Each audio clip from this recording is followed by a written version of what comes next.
반갑습니다. 이렇게 어딘가에 글을 쓰게 된 것은 처음이라서 조금 어설퍼도 많은 양해 부탁드려요. 일단 저는 현재 40대 후반의 직장인입니다. 30대 초반에 호기롭게 결혼을 했지만 그 결혼은 실패했어요. 이 말을 자연스럽게 하기까지는 굉장히 오랜 시간이 걸렸는데, 왜냐하면 제게는 꽤 아픈 과거였기 때문이죠. 어린 시절 저는 부모님이 이혼을 했어요. 그것도 제가 태어나고 7살이었을 때 말입니다. 문제는 두 분 다 새로운 가정을 꿈꾸고 있는 상태였기에 저를 아무도 원하지 않았다는 거였고, 어린 저는 여기저기 떠밀리다가 결국 시골에 계시던 할머니 손에 자라게 됐어요. 솔직히 그때 저는 많이 외로웠습니다. 할머니도 알뜰살뜰 손주를 챙기는 분이 아니었고 저는 거의 방치되다시피 컸기 때문이었죠. 할머니가 안 계시는 날에는 불 꺼진 방에서 혼자 잠들었고 홀로 밥도 챙겨 먹어야 했습니다. 아마 그때 제 어린 가슴에 채울 수 없던 커다란 구멍이 생긴 것 같았죠. 때문에 제게 결혼은 보통 사람보다 훨씬 더 간절한 부분이었어요. 어릴 때도 제 꿈보다 더 앞서서 가족을 원했고 결혼은 제 인생에 있어서 가장 중요했죠. 주변 친구들은 제 꿈이 결혼이라는 것에 코웃음을 치고 한심하다고 생각하기도 했지만 상관없었어요.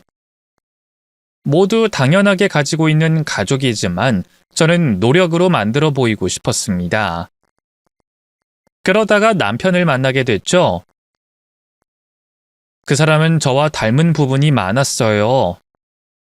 직장 동료의 소개로 나간 자리에서 이야기 중에 그 사람은 조심스레 이런 말을 했습니다. 전 결혼하면 애들 많이 낳고 싶어요. 실은 제가 외동이라서 외로움을 좀 많이 탔거든요. 가족들이 북적거리는 그런 결혼을 꿈꾸고 있죠. 소개팅하면서 이런 말하는 거 예의가 아닌 건 알아요. 근데 모르고 만났다가 나중에 말하면 더 실망할 것 같고 시간을 빼앗고 싶지 않아서요. 그래서 더 솔직하게 말씀드리는 거죠. 아, 그래요? 저도요. 저도 그러고 싶거든요. 네? 뭘 그러고 싶다는 건지 제가 잘못 들었나 싶어서요. 제 대답에 귀를 의심했는지 그 사람이 눈을 깜빡였고 저는 밝게 웃으며 대답했죠. 가족이요. 북적북적할 정도로 아이 낳는 거 좋다고요. 그래도 못 믿겠는지 몇 번 더 묻고는 그 사람이 정말 세상 환하게 웃더군요. 와, 하느님 감사합니다. 사실 이제까지 매번 이 부분 때문에 차였거든요. 연애도 하지 않았는데 결혼 이야기, 아이 이야기 하는 게 부담스럽다는 분들이 많았어요. 물론 그것 외에 다른 것도 마음에 안 들었겠지만. 근데 저랑 비슷한 생각을 하는 분도 있네요. 진짜 정말 너무 기뻐요. 솔직히 말하고 좀 후회했는데. 전 오히려 미리 이야기해 주셔서 좋아요. 저도 외로움 많이 탔거든요. 그래서 가족이 많았으면 좋겠다는 생각 늘 해왔어요. 무엇보다 이런 말을 꽤 많이 해서 주선자분에게 들었다고 생각했는데. 몰랐어요. 그래도 직접 들으니까 더 좋네요. 저랑 비슷한 것도 너무 좋고요. 더구나 그게 그쪽이라서 더 좋네요. 귀까지 빨갛게 달아오른 그 사람과 저는 소개팅하던 날 거의 4시간이 넘게 같은 자리에 앉아 이야기를 나눴습니다. 그렇게 연애로 이어졌고 우린 연애를 하면서도 늘 결혼에 대한 이야기를 했었어요. 그러면서 서로 결혼관이 맞는다는 것, 가치관이나 아이들 교육에 관해서도 의견이 통한다는 걸 알았죠. 그때는 정말이지 남편이 제 영혼의 단짝 같다는 생각을 많이 했습니다. 마치 데칼코마니처럼 성별만 다른 저를 보는 것 같을 정도였거든요. 우린 그 뒤로 1년을 더 만났고 너무나 자연스럽게 결혼을 꿈꾸기 시작했습니다. 문제는 시댁에서 저희 결혼을 반대했다는 거였죠. 결혼 이야기가 오가기 시작했을 때 시어머니는 남편 몰래 저를 불러서 대놓고 말씀하셨습니다. 솔직히 말할게요. 저 아가씨 탐탁지 않아요. 알죠? 저는 고개를 숙이며 대답했어요. 네, 알고 있습니다. 제가 부족한 게 많아요. 정확힌 부족한 게 너무 많아 넘치죠. 무슨 장점이라곤 눈을 씻고 찾을 수가 없어. 나 그렇게 말이 안 통하는 사람 아니거든요? 나도 적당히 이해하고 넘어가려고 했어요. 근데 해도 이건 너무 심하지 않나? 부모님 없는 거? 그래, 뭐 그것도 아가씨 탓 아니니까 넘어간다고 치죠. 근데 그 부모가 둘 다 재혼까지 하는 건 좀 아니지. 이야기 들어보니까 이혼하고 바로 재혼했다는 건데. 그럼 애초에 결혼했을 때 바람을 피운 거잖아요. 맞죠?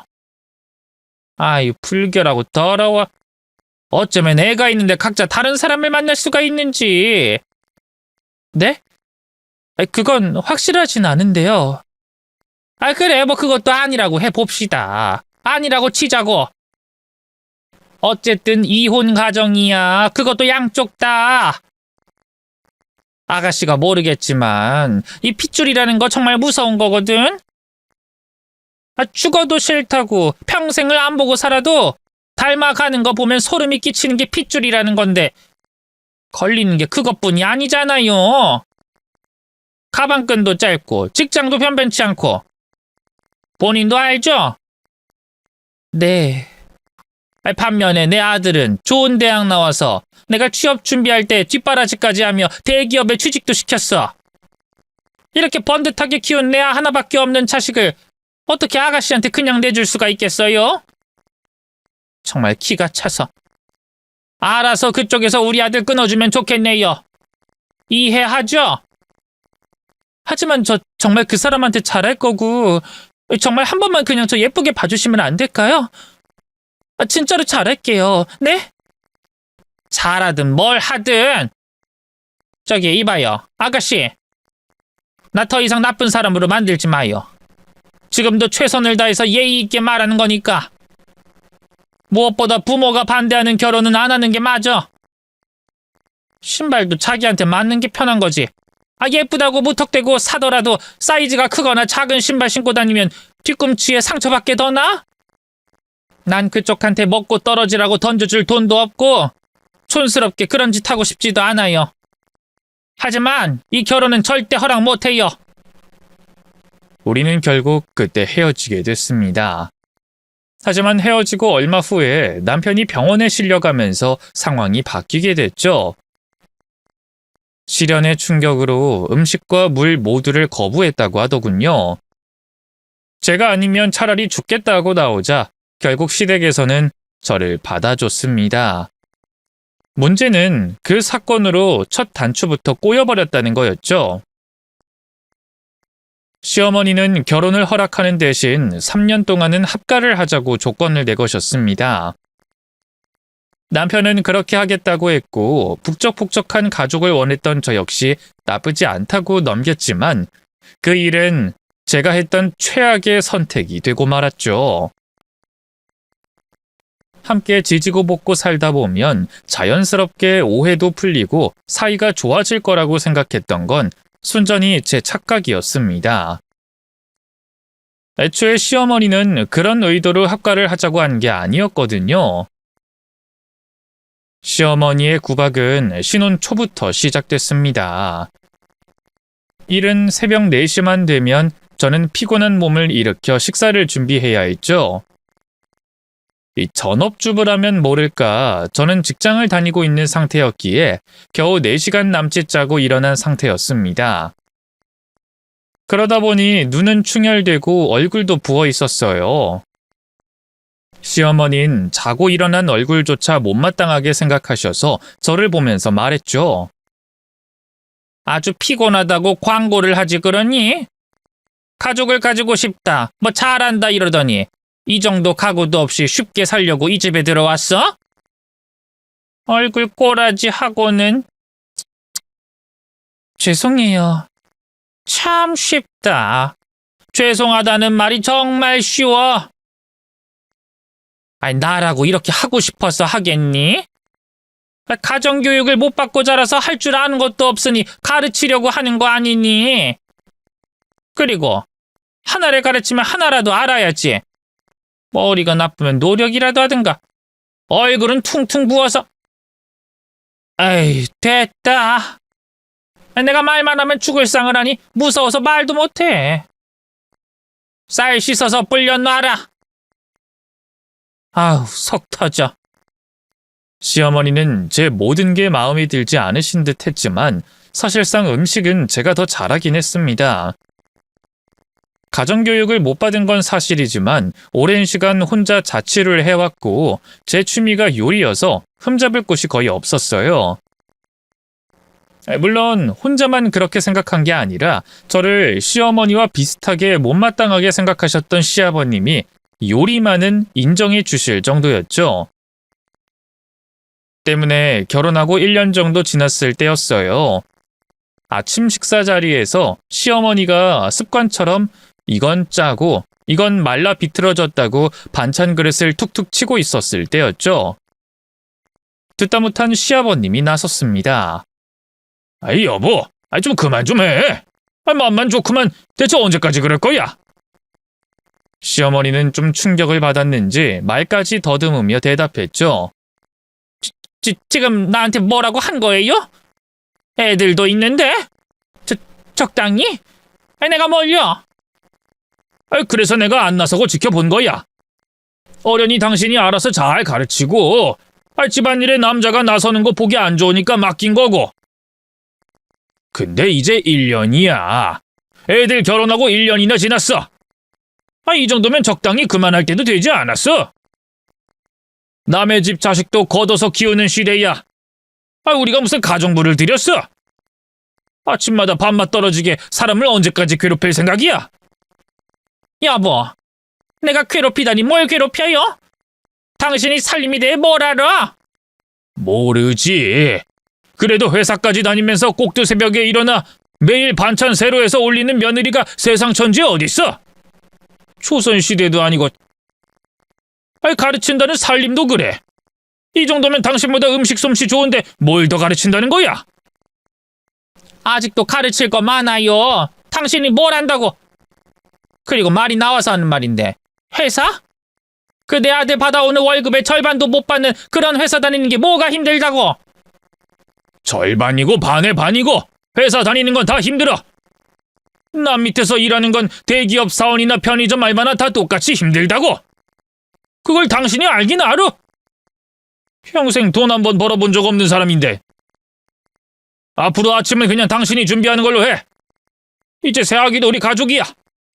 싫어도 내 가족으로 들어왔는데 어느 정도로 적당히 하라는 말이고. 여보! 어쩌면 나한테 이래? 어떻게 나한테 그런 식으로 말을 해? 그것도 며느리 앞에서.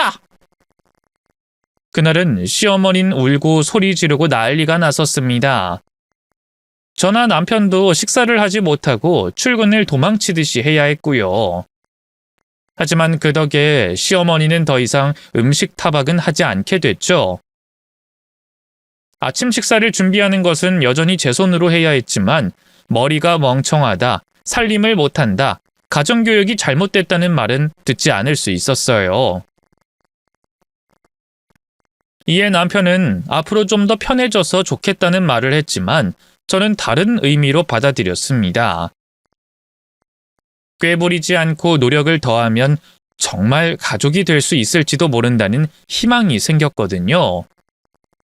특히 시아버님이 저에게 가족이라고 했을 때 눈물이 날 뻔했을 정도로 좋았습니다. 그래서 편해졌다고 좋아한 게 아니라 그날을 기점으로 더 열심히 노력했고요. 하지만 시어머니는 생각이 달랐던 것 같습니다. 더는 살림으로 트집을 잡지 못하게 됐으니 그 누구도 반박할 수 없는 것을 찾았던 거죠. 그건 바로 임신이었어요. 남편은 대대로 씨가 귀한 집이었습니다. 아버님도 외아들이었고 그 위로도 줄줄이 하나를 낳은 게 전부였다고 하더군요. 그야말로 3대 독자 집안이었던 거였습니다. 시어머니 역시도 아이를 가지는 것에 무려 10년이라는 시간이 걸렸다는 걸 결혼 전에 들어 알고 있었어요. 임신을 위해서 굿도 하고 아들 많이 낳은 여자의 속옷까지 입고 다닐 정도로 힘들게 남편을 임신했다고 했죠. 때문에 결혼하고 1년이 지났을 무렵부터 제게 압박이 오기 시작했습니다. 일단 아침마다 제 옷을 단속하시는 게 그 시작이었죠. 설마 너 그 구두를 신고 나가겠다는 거니? 네? 이건 늘 신던 구두인데요. 운동화 신어라. 회사에 가는데 운동화는 좀... 그게 회사에서는 또 편한 슬리퍼로 갈아 신긴 하거든요. 그럼 운동화를 신고 가도 되는 거 아니니? 그런 높은 굽 신고 다니면 들어서려도 애도 나가 떨어지겠다. 모르긴 몰라도 몸에 얼마나 부담이 되겠니? 다리 길어 보이고 예뻐 보여서 누구 보여주려고 그래? 옷도 얇아서 다리를 환하게 내놓고. 이제 결혼은 유부녀인데 나이에 맞게 입으란 소리야. 나이에. 그때 입었던 옷은 검은색 정장이었고 무릎을 덮는 기장이었습니다. 그럼에도 굳이 다리를 다 가리고 운동화를 신고 가라고 하셔서 저는 어쩔 수 없이 긴 정장 바지를 입고 굽이 낮은 구두로 갈아입어야 했어요. 남편이 중간에서 시어머니를 막았지만 옷 때문이 아니라 오로지 임신을 위한 일이라고 하니 더는 말리지도 못했습니다. 한여름에도 몸이 추우면 안 된다는 이유로 반팔을 못 입게 하시거나 화장품이 안 좋다면서 진하게 화장도 하지 못하게 하셨죠. 그러던 어느 날은 제 옷 중에 짧은 걸 모두 찢어서 버리는 일도 생겼어요. 보다 못한 남편도 그날은 참지 않고 반박을 강하게 했습니다. 엄마, 진짜 그만 좀 하면 안 될까? 내가 결혼 억지로 강행시켜서 솔직히 그게 미안해서 이제까지 엄마한테 미안한 마음 가지면서 기다렸어. 이 사람 어른들한테 잘하고 착한 사람이라 조금만 있으면 괜찮아질 거라고 생각했고. 근데 왜 점점 심해져? 옷을 찢어? 우리가 회사 출근한 사이에? 이게 대체 무슨 짓이야? 내가 뭘? 어차피 입지 말아야 할 옷인데 그것도 못해? 내가 정리해 준 거라고 생각하면 되는 거지. 나도 더는 안 참아. 힘들게 키운 아들이 여자 때문에 죽겠다고 난리를 피웠으니 엄마 마음에 얼마나 큰 상처가 됐겠나. 그래서 숨죽이고 살았던 것뿐이야. 근데 화를 내려면 차라리 나한테 그래. 왜 이 사람한테 그러냐고. 여자 치마폭에서 정신 못 차리고 엄마한테 너 그게 할 소리야? 그리고 우리 집안이 대대로 임신이 어려운데 넌 언제까지 네 마누라를 밖으로 내돌릴 거야? 그래서 무슨 대를 이어? 그놈의 아들! 엄마도 할머니한테 그렇게 그걸로 구박받았으면서 며느리한테 그렇게 하고 싶어? 우리도 노력하고 있어. 엄마보다 이 사람이 더 아이 가지고 싶어 하니까 엄마까지 안 그래도 충분하다고. 남편까지 제 편을 들자 오히려 집안은 분위기가 더 안 좋아졌고 그 불똥은 고스란히 제게 돌아왔어요. 시어머니는 제가 집안에 잘못 들어와 분란을 일으킨다고 생각하셨죠. 효자였던 자신의 아들, 고지식하지만 아내 말이라면 잘 들어주던 본인의 남편까지도 저 하나 때문에 사이가 멀어졌다고 책임을 전가하셨습니다. 그때부터는 방법을 바꿔서 저를 구박하는 대신 밥을 안 먹거나 병원에 입원하는 것으로 저에 대한 불만을 드러내셨죠. 집안 분위기는 정말로 급격하게 나빠졌습니다.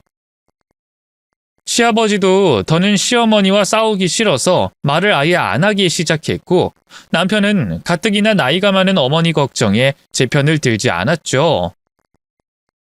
때문에 결국 저는 제가 원했던 이상적인 가족에 섞이지 못했어요. 마치 섞이지 않는 물 위의 기름처럼 둥둥 떠다니는 신세가 됐습니다. 그렇게 3년이 지났고 저희는 분가를 했어요. 저희 둘만 살아가는 생활이 나쁜 건 아니었습니다. 더는 다툼도 없었고 주말에도 온전히 쉴 수 있게 됐으니까요. 무엇보다 시어머니의 구박이 없어지니 스트레스도 없었습니다. 몸도 회복이 되고 정신적으로도 괜찮아지니 자연스럽게 아이도 생길 거라는 생각이 들었네요. 문제는 그렇게 둘이서만 살아간 시간이 2년이 넘어가는데도 아이가 들어서지 않는다는 거였죠. 남편이나 저나 북적북적한 가족들을 가지고 싶었기에 문제가 더욱 크게 느껴졌습니다. 무엇보다 제가 마냥 어린 나이도 아니었고 갈수록 초조해지는 건 어쩔 수 없었어요. 그래서 하루는 고민 끝에 남편에게 함께 검사를 받고 난임 시술이나 시험관까지 의논을 했었죠. 근데 남편 반응이 이상했습니다. 꼭 그런 검사까지 하고 시험관? 그런 것까지 해야 해? 뭐? 당신도 아이 가지고 싶잖아. 요즘 시대에 꼭 아이 있을 필요는 없잖아. 그리고 난 그렇게 시술 같은 걸 하는 건 반대야. 들어보니까 주사도 직접 놓고 생각보다 힘들고 자존감도 내려가고 그런데 알아? 지금 내 자존감이 중요한 게 아니잖아. 힘든 건 당연히 각오하고 말하는 거고. 무엇보다 내 나이를 생각하면 지금도 늦었어.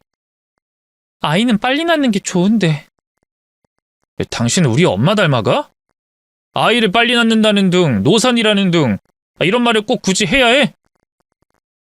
우리 그냥 생기면 낳는 거 자연스럽게 그렇게 가지면 안 될까? 하지만 뭐? 우리 엄마도 10년 만에 임신했잖아. 그니까 우리도 자연적으로 가지자. 임신에 집착하는 거 난 별로야. 시술이고 검사고 그런 말은 안 하면 좋겠어. 내가 아이를 원하는 건 맞지만 생기지 않으면 굳이 강요할 생각도 없고. 연애할 때는 물론이고 신혼 초, 그러니까 시댁에서 살 때까지만 해도 아이 이름을 무엇으로 지으면 좋을지 고민했던 남편이었습니다. 유진, 율하, 진아, 재하 같은 중성적이고 예쁜 이름을 찾는 게 취미였고요. 심지어 회사 복지 중에 하나인 육아휴직하는 게 소원이라고 했고 아이 낳고 나서 저는 산후조리원에 보내고 초반엔 자기가 돌보겠다고 말하기도 했었죠. 그런 남편의 태도는 그날을 기점으로 완전히 바뀌게 된 거였어요. 마치 아이에게 관심이 없는 듯 행동했고 반쯤 입을 벌리고 보던 육아 프로그램이 나오면 채널을 돌리곤 했죠. 물론 그때까지는 제게 부담을 주기 싫어서 그렇게 행동한다고 생각했습니다. 그게 아니면 시댁에서 함께 살 때 제가 겪었던 일에 대한 미안함이 다른 형태로 표현됐다고 이해했네요. 하지만 그 뒤로 1년, 2년, 시간이 흐르면서 남편은 아이 이야기만 나오면 신경질적으로 반응했죠. 아직도 포기가 안 되는 거야? 그냥 우리끼리 사는 거 못해? 아이 낳으려고 결혼한 거냐고! 아니, 무슨 말을 그렇게 해. 내가 뭘 말했다고. 그냥 옆집 애들 너무 귀여운 것 같다고 한 게 전부인데. 그렇게 반응할 필요가 있어? 요즘 들어 더 예민해진 것 같아. 미안. 근데 그 말이 나한테 더 부담스러워. 매번 아이를 가지고 싶어서 안다라니까 작은 것도 나한텐 크게 느껴진다고. 우리 이제 포기할 때도 되지 않았어? 당신 30 중반 넘었잖아. 우리 둘이서 그냥 알콩달콩 살자. 강아지나 고양이 키우면서, 어? 그래, 알았어. 생각은 해보자. 당시 저희는 결혼한 지 6년이 조금 넘어가고 있었을 때였습니다. 시어머니는 여전히 하루에 한 번꼴로 저를 구박하고 있는 상황이었고요. 분가를 했지만 차로 20분 정도로 워낙 가까운 거리였기에 밤이고 낮이고 찾아와 저를 괴롭히셨죠. 남편도 그걸 모르지 않았지만 전처럼 저를 감싸주지도 대신 싸워주지도 않았어요. 오히려 뭔가 지겨워서 피하는 것처럼 보였죠. 그래서 서운하기도 했지만 한편으로 저는 나만큼 남편도 많이 지쳤구나 싶었습니다. 아이 이야기만 하면 자리를 피했고 일부러 회사에서 늦게 퇴근한다는 느낌까지 받았거든요. 그리고 그 중에 가장 큰 변화는 저와의 잠자리도 거부했다는 거였죠. 결국 저는 남편과 진지하게 대화를 나눴습니다. 아이를 가지기 싫다면 그렇게 하자고 말했어요. 그리고 남편이 매번 말하던 강아지라도 키우자며 함께 입양센터에 가기로 했죠. 그런 말을 하니 남편이 울면서 제 손을 잡더군요. 미안해, 여보. 내 탓이잖아, 사실. 뭐? 그게 무슨 말이야? 맞잖아. 예전이야 임신 못하면 여자 탓하지만 사실 진짜 잘못된 건 내 탓이잖아. 그래서 나도 모르게 좀 지치고 힘들었나 봐. 당신이 원하는 건 아이 많이 낳는 건데 내가 문제가 있으니. 무슨 문제? 그런 거 없어. 오히려 내가 미안해. 난 어머님이 매번 나한테 뭐라고 하니까 당신은 크게 스트레스 안 받은 줄 알았는데 그런 생각하는 줄 몰랐어. 정말 미안해. 진짜 나 때문에. 다 큰 남자가 아이처럼 엉엉 우는데 저는 그걸 달래줬고 다행히 우리는 이전처럼 돌아갔습니다. 각자 회사에 휴가를 맞춰서 우린 유기견 입양센터에 갔어요.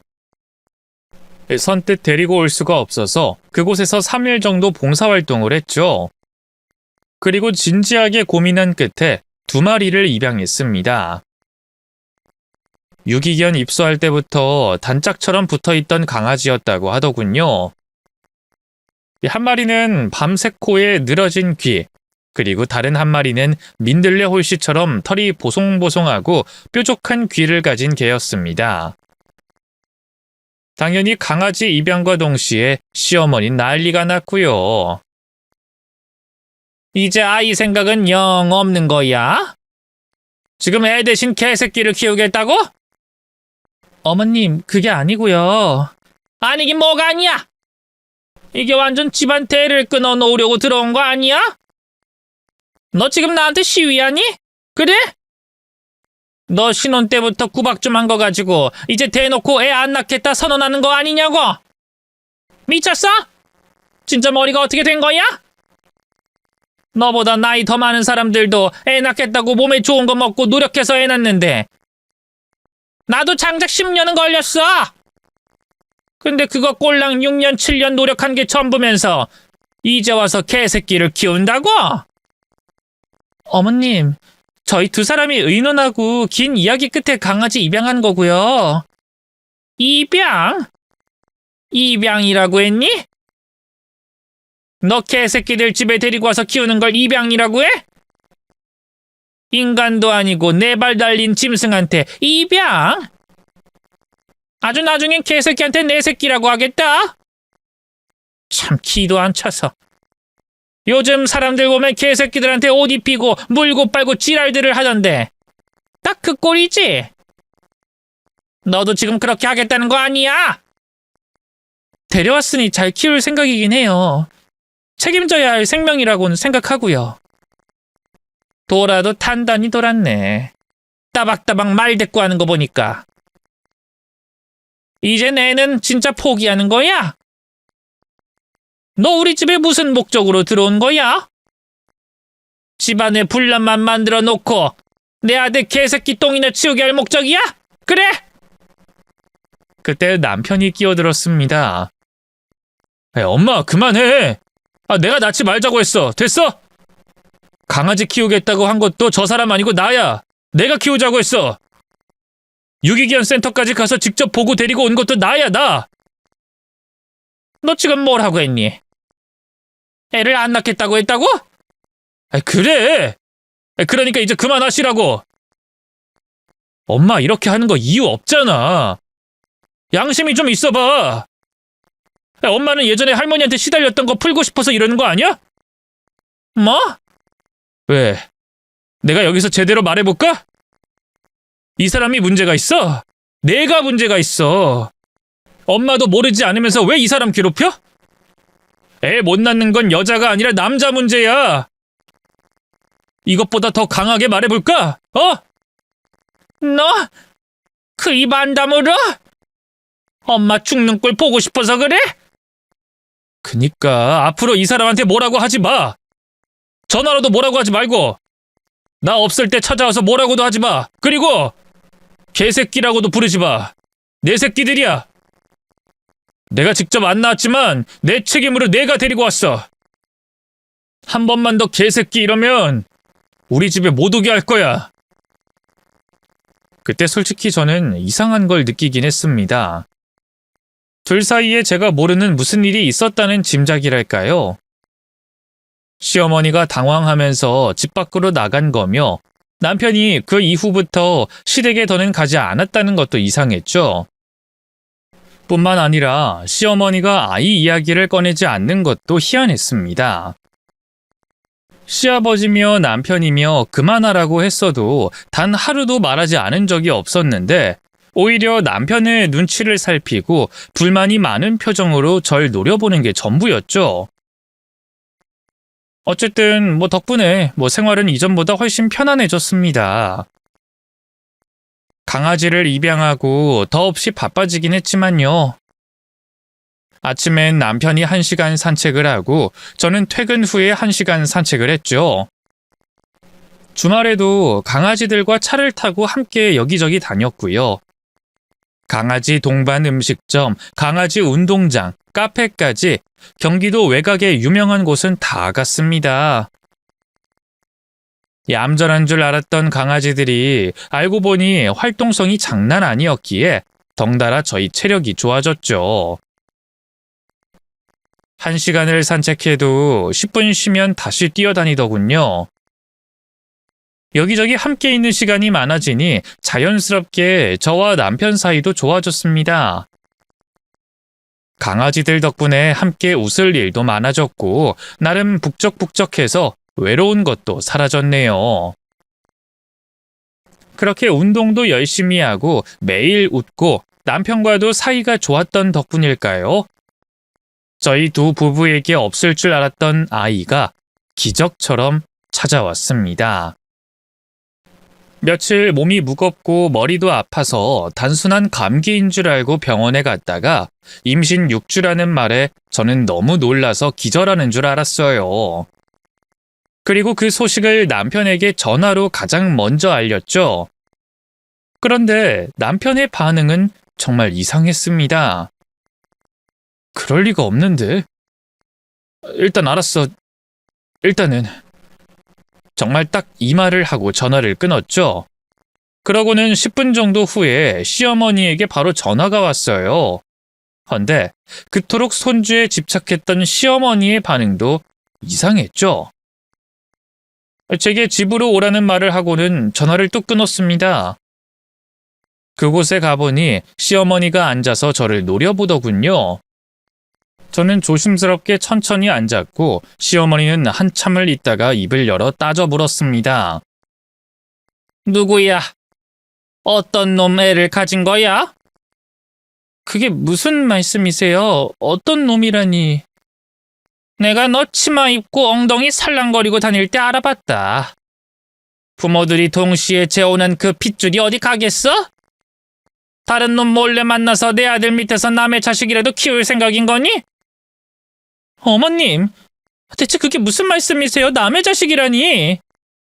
순진한 척 눈만 크게 뜨고 되물으면 내가 그냥 넘어갈 것 같아? 더럽고 불결해. 이 환양년. 내 아들 무정자증이야. 애 못 가진다고. 아니, 대체 그게 무슨 말인지 전 하나도 모르겠거든요. 애초에 무정자증이라는 걸 알고 계셨으면 저한테 왜 임신하라고 말씀을 하셨어요? 아니면 최근에 검사를 한 건가요? 하, 이거 따지는 거 봐라. 왜, 놀랐니? 무정자증인지 몰랐으니까?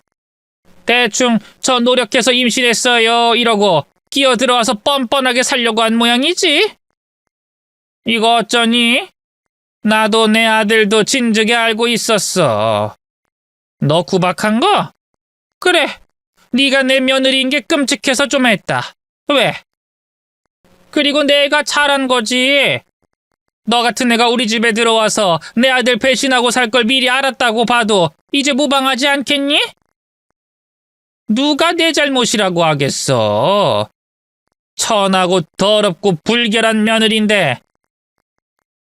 그때 남편이 집으로 들어오더군요. 표정은 반쯤은 넋이 나간 사람처럼 보였죠. 저는 남편을 잡고 물었습니다. 그랬더니 남편이 차근차근 설명을 했죠. 분가를 할 무렵에 시어머니에게 무정자증이라는 말을 들었고 그것 때문에 저와 이혼하게 되는 게 두려워서 일부러 아이 이야기를 피하기 시작했다고 했습니다. 처음엔 단순히 아이를 좋아하는 제게 미안했고 그러다가 그게 스트레스가 심해지니 피하게 됐다고 했죠. 솔직히 그 말을 듣는데 피가 거꾸로 솟는 기분이었습니다. 남편은 본인의 치부를 숨기려고 또 시어머니는 단순히 제가 싫어서 구박을 해왔다는 사실만 봐도 두 사람 전부 끔찍했으니까요. 하지만 제게 가족을 버리는 건 선택이 없었습니다. 저는 두 사람을 설득했고 절대로 아니라고 결백을 주장하며 말했어요. 저 정말 하늘에 맹세하고 부끄러운 짓 한 적 없어요. 나한테 가족은 단순한 숫자가 아니라 진정으로 사랑해주고 아껴주는 사람들을 늘리는 거고요. 저 정말 노력했다는 거 아시잖아요. 어머님 구박도 전 정말 괜찮았고요. 정말 불만 없었어요. 어머님이 저 미워하는 거 알지만 그것도 가족이 되기 위한 과정이라고 생각했고요. 그런 제가 배신할 리가 없잖아요. 진짜로 저는 가족이 되고 싶었어요. 제발 절 믿어주세요. 네? 가족? 내가 진짜 가족이 뭔지 말해줄까? 핏줄이야, 핏줄. 노력을 한다고 해서 가족을 가질 수 있니? 가족은 타고나는 거야. 하늘에서 정해주는 게 가족이라고. 시어머니는 제 이마를 손끝으로 툭툭 치며 말했습니다. 그때 남편이 끼어들어 어머님을 말렸죠. 엄마! 제발 좀 가만히 좀 있어! 아니라잖아! 일단 이야기 좀 더 들어보고! 남편의 말에 시어머니는 발끈했습니다. 그 1%의 확률을 이겨냈다고 말하고 싶은 거야? 내가 그건 거의 불가능하다고 말했지? 몇 번을 말해야 하니? 너도 찾아봤잖아. 그게 가능할 것 같아? 나도 10년이 걸린 일이야. 엄마! 제발. 우리 일이야. 그냥 여기서 일단은 그만하고. 시끄러워! 너 솔직한 말로 남의 자식 키울 수 있어? 애 태어나고 그 아이 얼굴 변하는 것만 봐도 손이 덜덜 떨릴 거야. 알긴 알아? 어디서 나와서 온지도 모르는 강아지들이랑 차원이 다른 이야기라는 거다. 이 반푼아. 나 키울 수 있어. 상관없다고. 두 사람이 언성을 높이며 싸우는데 그곳에 진실은 빠져 있었습니다. 어쨌든 두 사람 다 저에 대한 믿음이 없었어요. 남편은 그냥 키우겠다. 시어머니는 절대 그 꼴은 못 본다고 싸우는 거였죠. 그런 꼴을 보고 있으니 머리가 차갑게 식더군요. 그래서 제가 소리쳤습니다. 당신도 어머니도 다 미쳤어. 둘 다 정말 미친 인간들이야. 이런 가족들이라면 나도 사양이야. 저는 아무 말도 못하는 남편에게 이혼하자는 말을 하고는 그 자리를 빠져나왔습니다. 남편은 집으로 돌아와서 저를 잡았고 계속 본인의 아이라고 생각하고 키우겠다는 말까지 했지만 결코 저를 믿어주진 않더군요. 그래서 저는 강아지들까지 데리고 그 집에서 나왔습니다. 당장 갈 곳이 없으니 미혼인 친구 집에서 신세를 지면서 2주 만에 집을 구해 나왔죠. 홀몸도 아니고 노산이었기에 회사도 몇 개월 후에 그만두면서 출산에만 신경을 집중했습니다. 규칙적으로 생활하고 강아지들과 산책하면서 운동도 하면서 그 시기를 보냈어요. 남편은 지속적으로 연락을 해왔지만 저는 아무 반응도 하지 않았죠. 얼마 뒤 시어머니에게서 문자가 왔는데 이혼 서류가 찍혀 있더군요. 그래서 그때는 연락해서 이혼 서류에 도장을 찍었습니다. 시어머니는 제가 당당하게 나오자 뭔가 찜찜했는지 유전자 검사 이야기를 꺼냈어요. 출산 전에도 알 수 있다고 하는데 그걸 해보는 건 찬성이다. 아들이 미련이 있어서 이혼 안 하겠다고 하니까 하는 소리야. 일종의 마지막 배려라고 해두자. 아니요. 우리 애한테 어떤 작은 것도 하기 싫어요. 출산 후에 할 겁니다. 역시나. 그렇게 무섭니? 애 핑계까지. 그래 됐다. 그리고 이왕 이렇게 됐으니 정확히 하자. 너 이혼 당한 거야. 바람 피워서 이혼 당한 거라고. 어딜 감히 고개를 빳빳하게 들고 다녀? 부끄러운 줄도 모르고. 유전자 검사하면 어머님은 땅에 고개 박을 준비나 하세요. 그렇게 전 혼자 출산을 했습니다.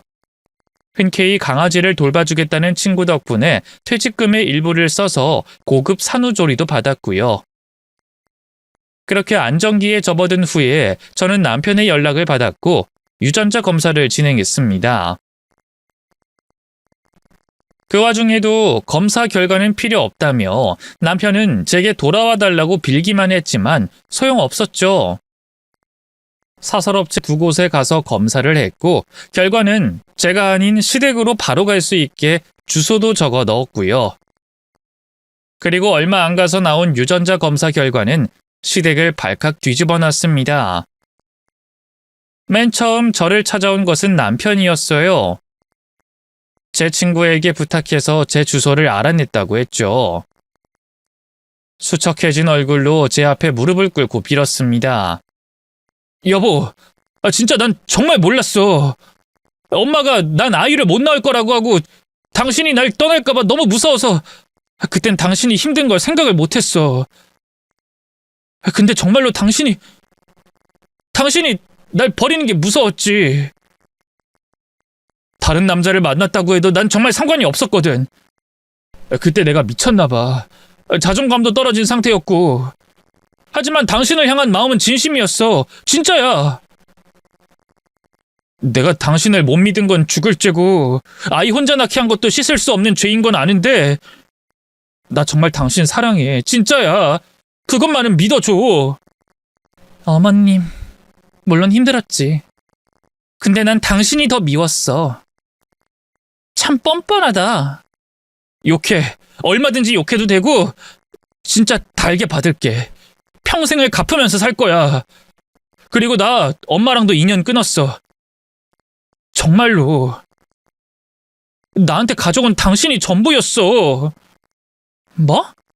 어머님이랑 절연을 했다고? 엄마 아빠 이혼한다고 들었어. 아니, 갑자기 왜 두 분이 이혼을 해? 사실 그게... 이야기는 시어머니가 저희 남편을 무정자증이라고 확신한 이유로 넘어가더군요. 그건 어떤 검사나 결과가 바탕이 아니었던 겁니다. 바로 시아버지였던 거죠. 젊은 시절에 결혼해서 10년이나 아이가 생기지 않았던 시어머니는 아들을 낳은 한참 후에서야 시아버지가 무정자증이라는 걸 알았다고 합니다. 그럼에도 아예 아이를 못 낳은 게 아니라 1%의 희박한 확률이 있으니 본인은 그 확률로 아이를 낳았다고 생각했다고 해요. 그러다가 아들이 결혼하고 바로 아이를 가질 줄 알았지만 3년 동안 생길 기미조차 보이지 않자 유전이라고 확신을 했던 거죠. 자신의 아들이 무정자증이라는 걸 말하지 않았던 건 두 가지 이유가 있었는데, 하나는 소중한 아들의 기가 죽을까봐 그랬던 거고, 두 번째는 아무래도 마음에 들지 않는 며느리를 쫓아내고 싶었던 거였어요. 그 두 가지 이유가 섞이니 제게 그렇게 함부로 했던 겁니다. 여기서 문제는 제가 보낸 유전자 검사 결과지가 도착하자 앞뒤 상황을 파악했고, 시아버지가 본인이 무정자증이었다는 걸 알게 됐다는 거였어요. 아무것도 모르고 15년 전쯤에 병원에 끌려가서 받았던 검사가 그거라는 걸 안 거죠. 헌데 거기서 의문점이 생긴 겁니다. 실제로 본인에게 문제가 있었으면 시어머니가 그걸 숨겼다는 게 앞뒤가 맞지 않았던 거니까요. 이에 대해 남편이 설명했죠. 그간 엄마가 집에서 난리를 치고 소리 지르고 당신 구박하는 거 보면서도 아빠가 별말 못했던 건 엄마가 시집살이를 고되게 겪은 일을 늘 말했기 때문이었어. 그게 마음의 짐처럼 남아서 늘 미안해 하셨으니까.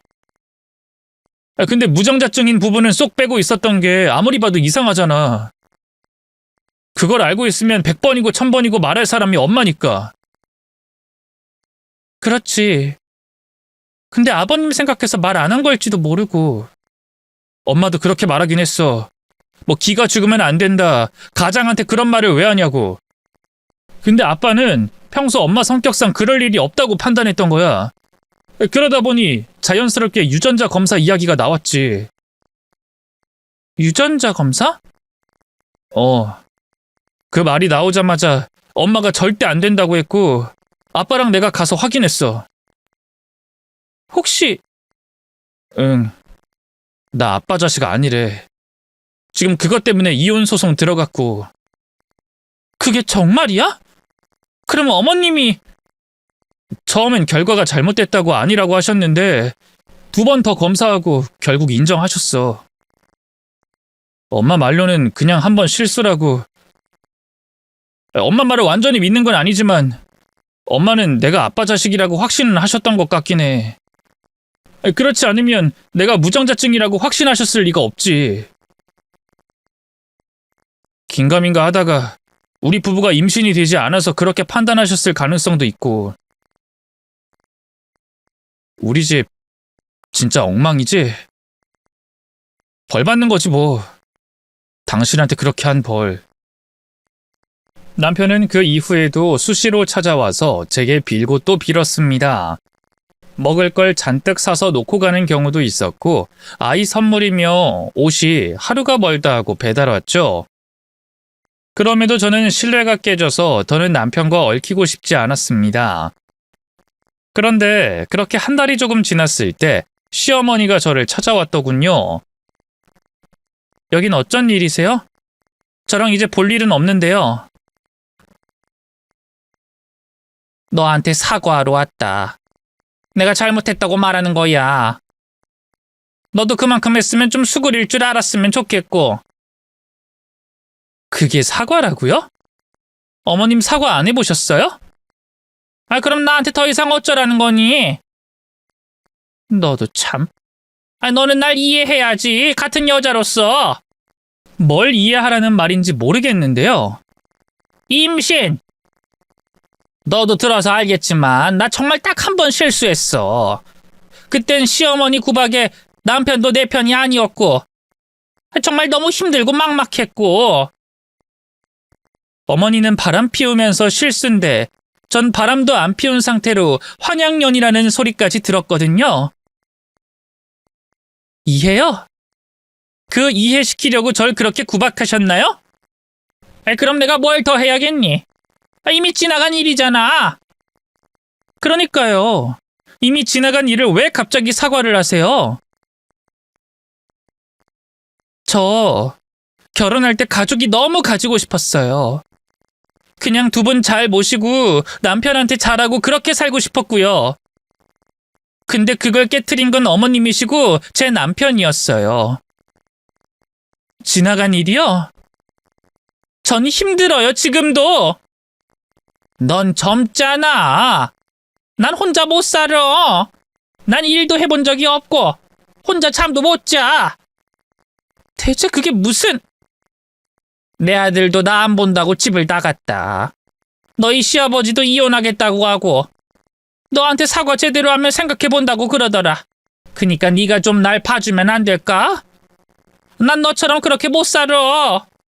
난 가난했던 적도 없고 일하면서 살았던 적도 없다.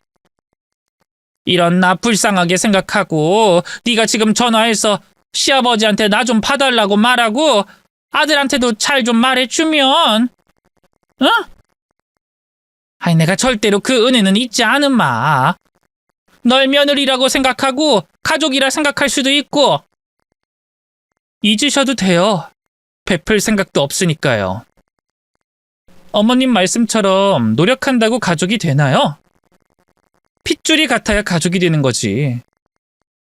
어머님이 가족은 하늘에서 정해주는 거라고 하셨잖아요.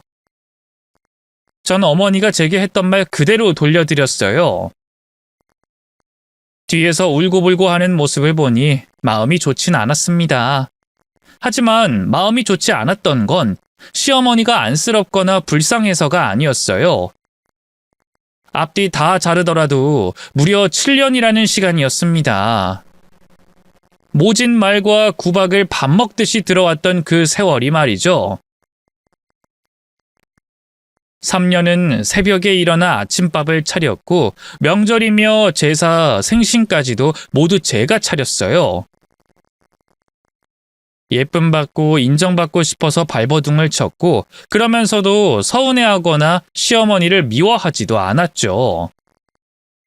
그런데도 시어머니는 오로지 본인의 안위를 위해서 제게 진심이 빠진 사과를 하는 걸 보니 확실히 알겠더군요. 7년이 아니라 그 곱절의 시간이 더 있다고 하더라도 결코 시어머니와는 가족이 될 수 없다는 걸 말입니다. 그래서 제 노력이 너무 불쌍했고 시간이 아까워서 마음이 좋지 않았던 거였죠. 그렇게 울고불고 하던 시어머니의 모습이 마지막이었네요. 시어머니는 결국 저 하나를 쫓아내려고 하다가 본인의 가족을 전부 잃어버린 겁니다. 그 뒤로 시간은 더 흘러 홀로 아이와 강아지 2마리를 키우면서 잘 살고 있었어요. 산책하고 나면 숨이 차고 아이 돌보는 것만으로도 잠이 부족해 힘들었지만 괜찮았습니다. 거기다 베이비시터며 강아지 병원비까지 금전적인 문제도 빠듯하긴 하지만 그럭저럭 잘 유지하고 있는 편이었죠. 그런데 문제가 있다면 남편이 몇 년째 아직도 주위를 맴돈다는 거였습니다. 아이를 유모차에 태우고 강아지 산책을 하고 있으면 어느 순간 나타나서 강아지 산책을 대신 시켜주기도 했죠. 그러다가 어느 날부터 아이 집 근처에서 서성거리기 시작했는데 아침 일찍부터 저녁까지 꼬박 서 있을 때도 있었습니다. 어떤 날은 회사 앞에까지 찾아오기도 했고요. 몇 번은 무시했지만 결국 제가 그런 남편을 잡고 물었죠. 회사 그만둔 거야? 이게 무슨 짓이야? 내가 그만하라고 했잖아. 육아휴직. 이혼해서 회사에서 뭐라고 하긴 했지만 사정 아셔서 들어주셨어. 예전에 약속했잖아. 좀 늦긴 했지만 내가 아이 돌보고 강아지도 돌볼게. 당신도 일하면서 같이 하기 힘들잖아. 나 진짜 잘할게. 응? 그날 이후로 왕래하면서 꽤 오랜 시간 동안 제게 잘못을 빈 남편을 저는 결국 용서했습니다. 가끔 욱하고 올라오는 건 어쩔 수 없지만 제게 더없이 잘하는 건 명백한 사실이었으니까요. 그리고 그러다 보니 다시 합치자는 이야기가 오갔고 남편이 저와 이혼한 뒤부터 쭉 시아버님과 살고 있다는 것도 알게 됐습니다. 처음에는 안 보고 살 줄 알았는데 시아버지는 그래도 본인 자식이라고 생각하고 키웠으니 자기 아들이라는 건 변함없다고 했다더군요. 그래서 저희는 현재 함께 살고 있습니다. 시아버지, 저, 남편, 우리 아들 그리고 강아지 2마리까지요. 남편이 아이를 전적으로 돌보고 시아버님이 강아지 산책을 도맡아 하고 계십니다. 때로는 삐걱거리고 다투기도 해요. 특히 시아버지와 남편이 강아지 산책 문제로 다투곤 하죠. 아빠, 강아지 등산 데리고 갔다 오면 발 닦여야죠. 싫다는데 그냥 내버려둬. 너도 회사 다녀오면 발 안 닦잖아. 개는 개답게 키워. 깔끔 떨면서 개를 어찌 키워? 강영욱 선생님이 그랬어. 개는 이렇게 자유롭게 키워야 된다고. 아니, 그래도 진흙이 덕지덕지 침대가 엉망인데 아빠가 빨래도 안 하면서 집안에서 키우는 거면 그래도 적당히 깨끗한 건 유지를 해야지. 이 아가, 네 전 남편 좀 어떻게 좀 해봐라. 무슨 말이 안 통해서 원. 이래서 우리 며느리가 이혼을 제대로 잘 결심한 거야. 사람이 말이 통해야지. 너 그러다가 또 내 며느리한테 이혼당하고 싶어? 또 전 남편 되고 싶어? 아빠, 전 남편 소리 좀 하지 마요. 진짜 사람들이 오해한다니까. 내가 왜 네 아빠야? 유전자 검사 할래? 아빠, 누구세요? 전 아들 없는데요. 실제로 이렇게 수위 높은 농담도 하시죠. 우린 실제로도 이 결혼을 2번째 결혼이라고 말하고요. 이혼한 전 남편의 친아빠가 아닌 시아버지. 비록 제가 생각했던 그런 가족의 구성은 아니지만 나름 행복합니다. 웃음 포인트가 같아서 함께 웃고 매일 투닥거리며 싸우지만 증오가 없는 그런 게 진짜 가족이 아닐까 생각이 드네요. 저희 앞으로도 잘 살 수 있겠죠? 이야기 끝까지 잘 들어주셔서 너무 감사합니다. 끝으로 제 진짜 가족이 생긴 거 축하해 주세요.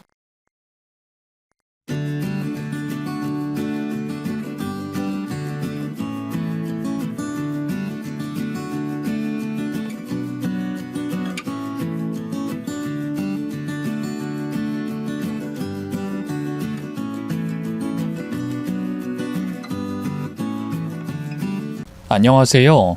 글재주가 없어서 사연을 썼다 지웠다 얼마나 반복했는지 몰라요. 저는 소박하게 살고 있는 나이든 아줌마입니다. 자식을 앞세우는 일만큼 처참한 일이 또 있을까요? 저는 아직도 그때를 떠올리면 눈물부터 납니다. 남편과 결혼해서 딸 하나 낳고 알콩달콩 살며 행복함을 누리던 시절이 있었어요. 우리 아이가 커서 사업가가 되면 좋겠다. 요즘엔 사업보다는 연예인이 더 좋다더라. 더도 말고 덜도 말고 자기 앞가림이나 좀 했으면 좋겠다. 이런저런 말들을 남편과 나누면서 아무렇지 않게 미래에 대한 생각들을 하곤 했습니다. 우리 딸에게 그런 미래가 없을 거라는 걸 상상도 하지 못한 채로 말이죠. 저희 딸은 웃을 때 보조개가 쏙 들어가는 아주 예쁜 아이였어요. 어떻게 이런 애가 내 뱃속에서 나왔을까? 좀 더 천천히 컸으면 좋겠다고 기도할 정도로 딸을 아끼고 사랑했네요. 아직도 모든 순간들이 기억나요. 아이와의 첫 만남, 처음으로 옹알이를 하며 므므하고 중얼거렸을 때 엄마란 말했다고 행복해했던 순간, 자신의 힘으로 서서 한 발짝 내딛던 기적 같던 날들까지도요. 그 아이를 막상 떠나보냈을 땐 행복했던 순간보다 못해준 순간들이 더 가슴에 박혔습니다. 사랑한다고 좀 더 말해줄 걸. 갖고 싶은 게 있다고 할 때 돈 걱정하지 말고 그냥 사줄 걸. 먹고 싶은 게 있다고 할 때 고민 없이 사다 줄 걸. 그 아이의 인생이 7살이 끝이었다는 걸 미리 알았더라면 저는 혼신의 힘을 다해서 딸을 위해 헌신했을 거예요.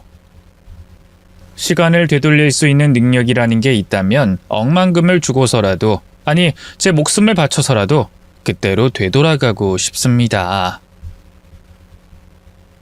그날은 딸을 데리고 병원에 가려던 날이었어요. 병원에 가는 건 또 어떻게 알았는지 가기 싫다고 칭얼대더라고요. 가방 챙길 동안 잠시만 혼자 있으라고 했던 그 순간 사고는 순식간에 일어났습니다. 아이가 갑자기 놀이터에 가고 싶다고 뛰쳐나간 그 순간 돌진한 차를 피하지 못하고 그만 큰 사고로 이어지고 말았어요. 처음엔 저희 아이가 기절만 한 줄 알고 계속 이름을 부르며 깨워봤지만 아이는 미동도 없었습니다. 그렇게 병원에 실려간 후 아이가 생을 마감했다는 걸 알게 됐네요. 믿을 수 없었고 마치 꿈을 꾸고 있는 것 같았어요. 당장이라도 달려와 엄마하고 안길 것 같은 딸이 제 곁을 떠났다는 게 말이 안 된다고 생각했어요. 그 후로 시간이 어떻게 흘러갔는지 모르겠습니다. 모든 게 제 탓인 것만 같아서 맨정신으로는 살아갈 수가 없었어요.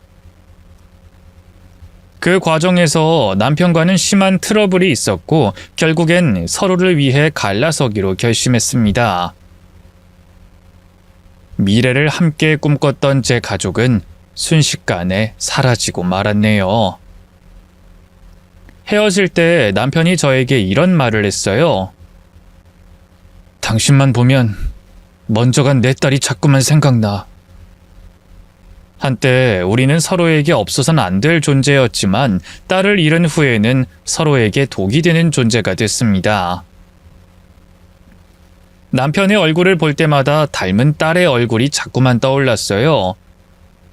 그 사람도 마찬가지였겠죠. 그 사람은 이혼을 한 뒤 3년쯤 지나 새로운 여자를 만나 재혼을 했더라고요.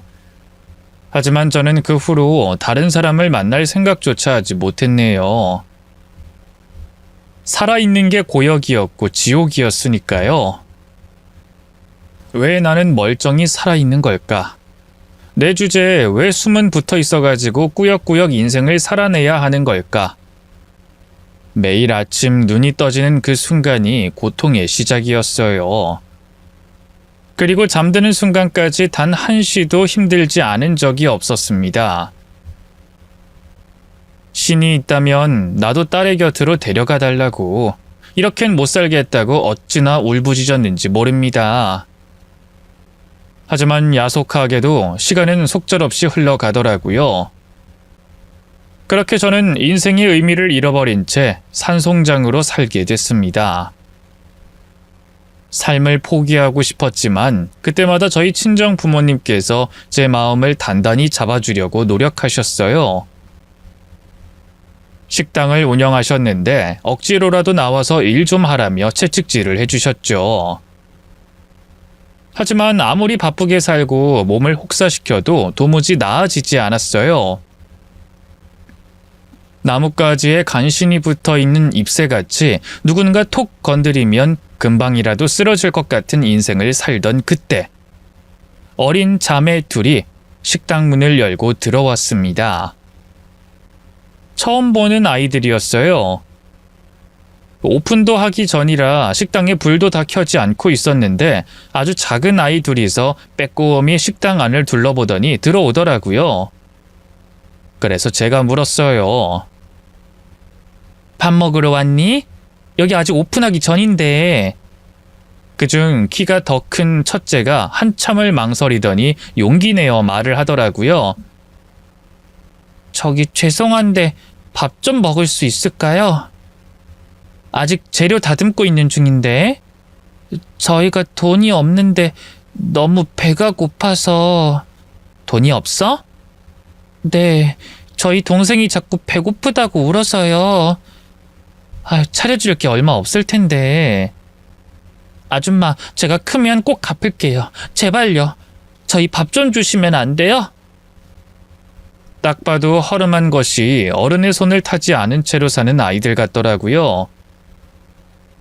가출을 한 건지 아님 버림을 받은 건지 알 수 없었지만 배가 고프다고 울먹이는데 그냥 내쫓을 순 없잖아요.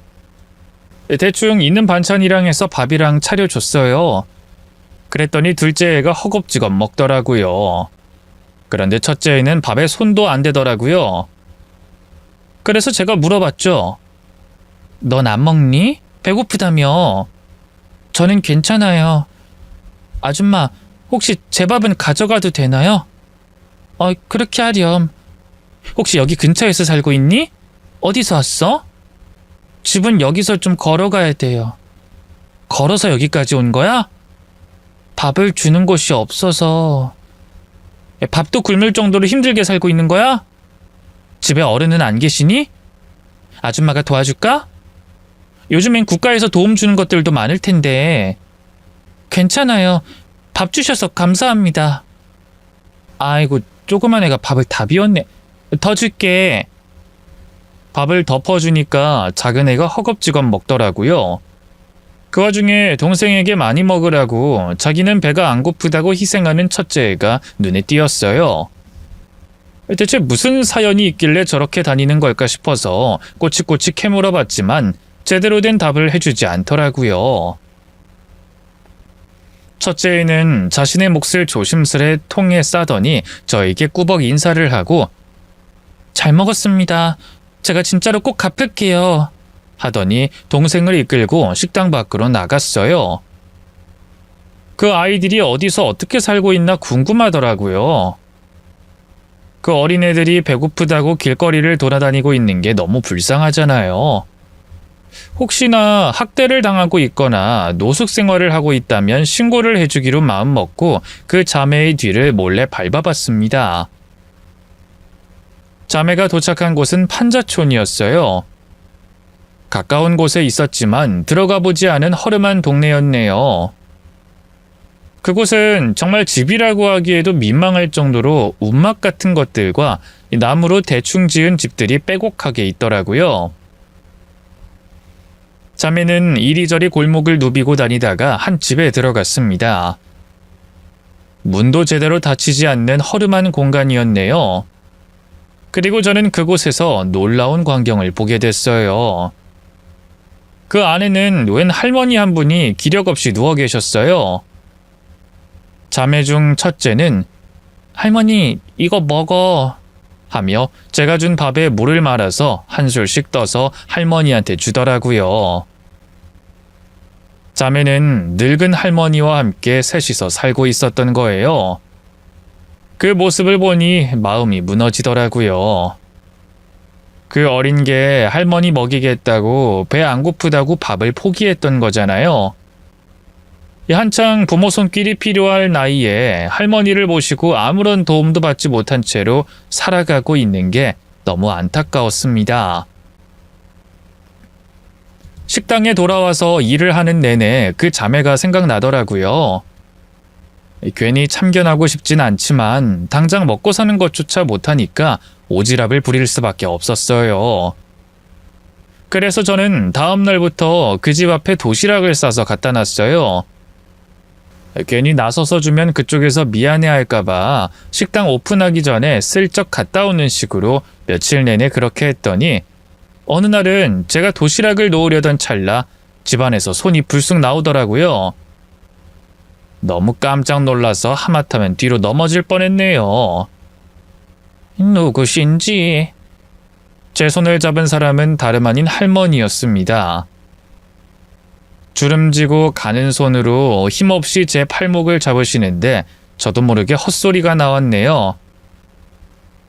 저 배고프시지 않나요? 식당을 하는데 음식이 남아서요. 매일 밥 갖다 주는 분 맞지요? 식당을 하신다고요?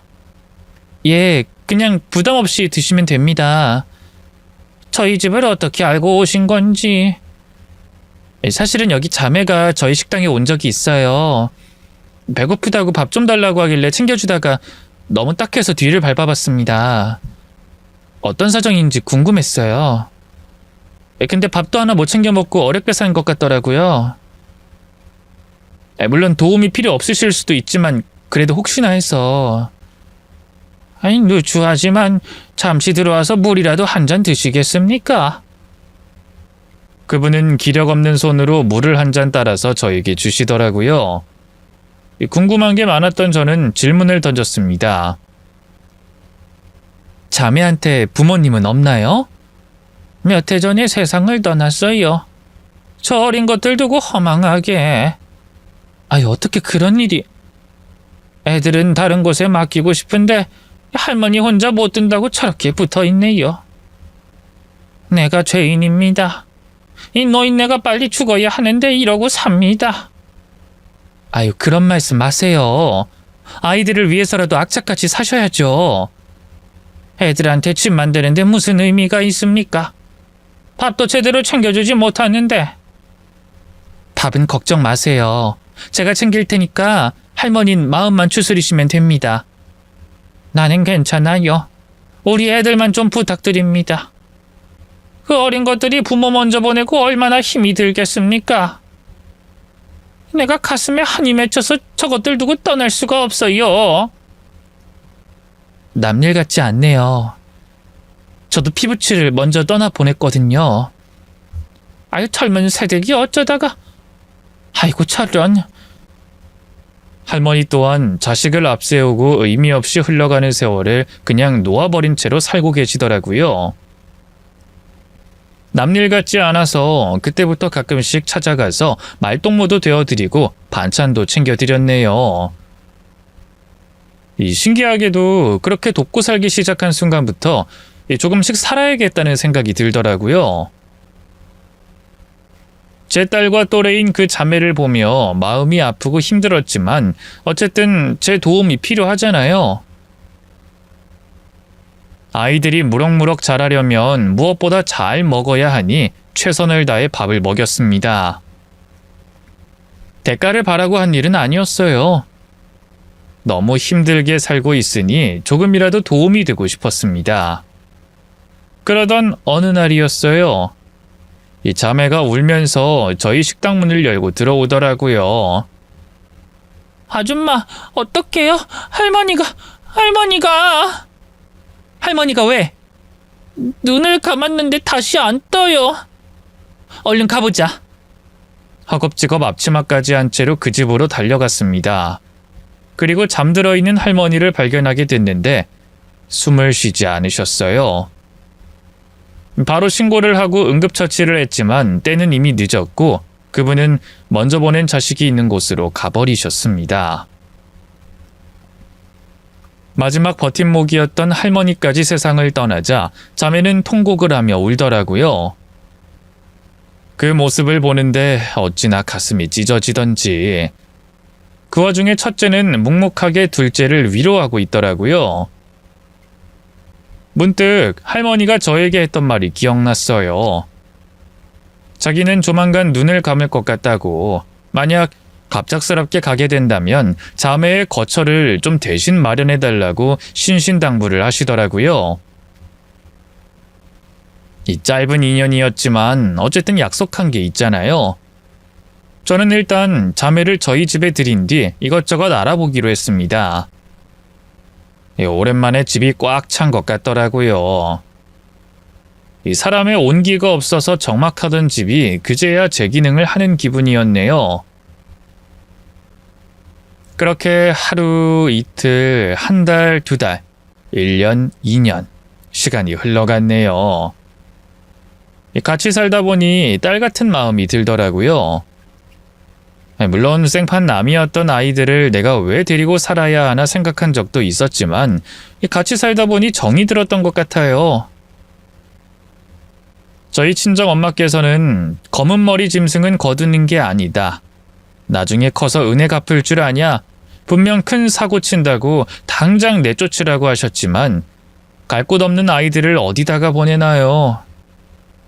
보육원에 보낸다 하더라도 그곳에서 잘 지낼 거라는 보장도 없고 낯선 곳으로 입양 가서 둘이 찢어질 수도 있잖아요. 이상하게 두 아이를 다른 곳에 보내고 싶지 않았습니다. 하지만 이것 또한 제 이기적인 생각일 수 있잖아요. 이 솔직한 마음이 듣고 싶어서 첫째 아이에게 조심스럽게 물어본 적도 있어요. 아줌마랑 같이 사는 거 어떻게 생각해? 불편하면 내가 다른 곳을 알아봐 줄 수도 있어. 저는 여기가 너무 좋은데 아줌마한테 너무 미안해요. 뭐가 미안해? 저희를 위해 밥도 해주시고 방도 주시고 저희는 아줌마한테 해드리는 게 아무것도 없는데 받기만 하기가 너무 죄송해요. 너흰 어리잖아. 어릴 땐 받기만 해도 되는 거야. 근데 아줌만 결혼 안 했어요? 혼자 살았어요? 나도 한땐 신랑이 있었고 자식이 있었어. 근데 왜 지금은 없어요? 아이를 먼저 떠나보내면서 이혼하게 됐지. 그래서 혼자야. 많이 힘들었어요? 힘들었지. 지금도 여전히 힘들고. 근데 간신히 정신 붙잡고 사는 거야. 원래 부모는 그래. 자식한테 조그만 상처가 나도 내가 아프면 좋겠다고 마음 아파하거든. 그러니까 너희 부모님도 같은 마음일 거야. 자식을 두고 먼저 떠나가는 게 얼마나 힘든 일이었겠어. 하늘나라에서 지켜보고 계실 테니까 정직하고 착하게 살아야 한다. 아줌마가 옆에서 도와줄게. 저는 자식을 먼저 보내고 그 아이들은 부모를 먼저 보내고 서로 허전한 마음을 채워주는 사이가 되더라고요. 이런 게 운명인 걸까요? 그 아이들은 저에게 피해를 주고 싶지 않다며 고사리 같은 손으로 설거지도 해놓고 청소와 빨래를 하더라고요. 마치 쫓겨날까봐 눈치를 보는 것처럼 행동하길래 제가 안심을 시켜줬어요. 그냥 나를 밥해주는 이모라고 생각해. 아줌마는 너희 밥해주는 걸 낙으로 사는 사람이야. 그리고 집에서 살림 도와줄 생각하지 마. 너흰 하고 싶은 공부만 하고 놀고 싶을 때 놀면 되는 거야. 최대한 편한 환경을 마련해 주려고 노력했어요. 하지만 가족을 잃은 아이들에게는 여전히 낯설고 힘들었을 거예요. 어느 날 밤중에 물을 마시려는데 흐느끼는 소리가 들려서 슬쩍 보니 자매 둘이 울고 있더라고요. 어린 나이에 가족을 잃고 남의 집에 얹혀 살고 있으니 얼마나 서럽겠어요. 한창 떼쓸 나이에 성숙해져 버린 게 안타깝더라고요. 그 모습을 보니까 더더욱 자매를 내쫓을 수가 없었어요. 어쩌면 이 둘을 하늘에 있는 우리 딸이 보내준 게 아닐까 하는 생각이 들더라고요. 그 정도로 제 딸과 식성도 성격도 비슷했어요. 저희 딸도 참 애가 바르고 성숙했거든요.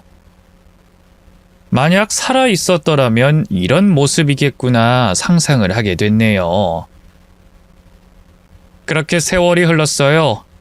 같이 살다 보니 어느새 딸 같은 마음이 들더라고요. 나중엔 자매가 둘이 조심스럽게 저에게 이런 말을 하더라고요. 친구들 앞에서는 아줌마를 엄마라고 불러도 돼요? 아이, 당연하지. 엄마라고 불러. 나도 너희를 딸처럼 생각하고 있으니까. 진짜 그래도 돼요? 안 될 게 뭐가 있어? 밥을 같이 먹는 사람들을 식구라고 하는 거야. 우린 식구잖아. 가족이나 다름없지? 나는 너희의 보호자니까 엄마나 다름없지.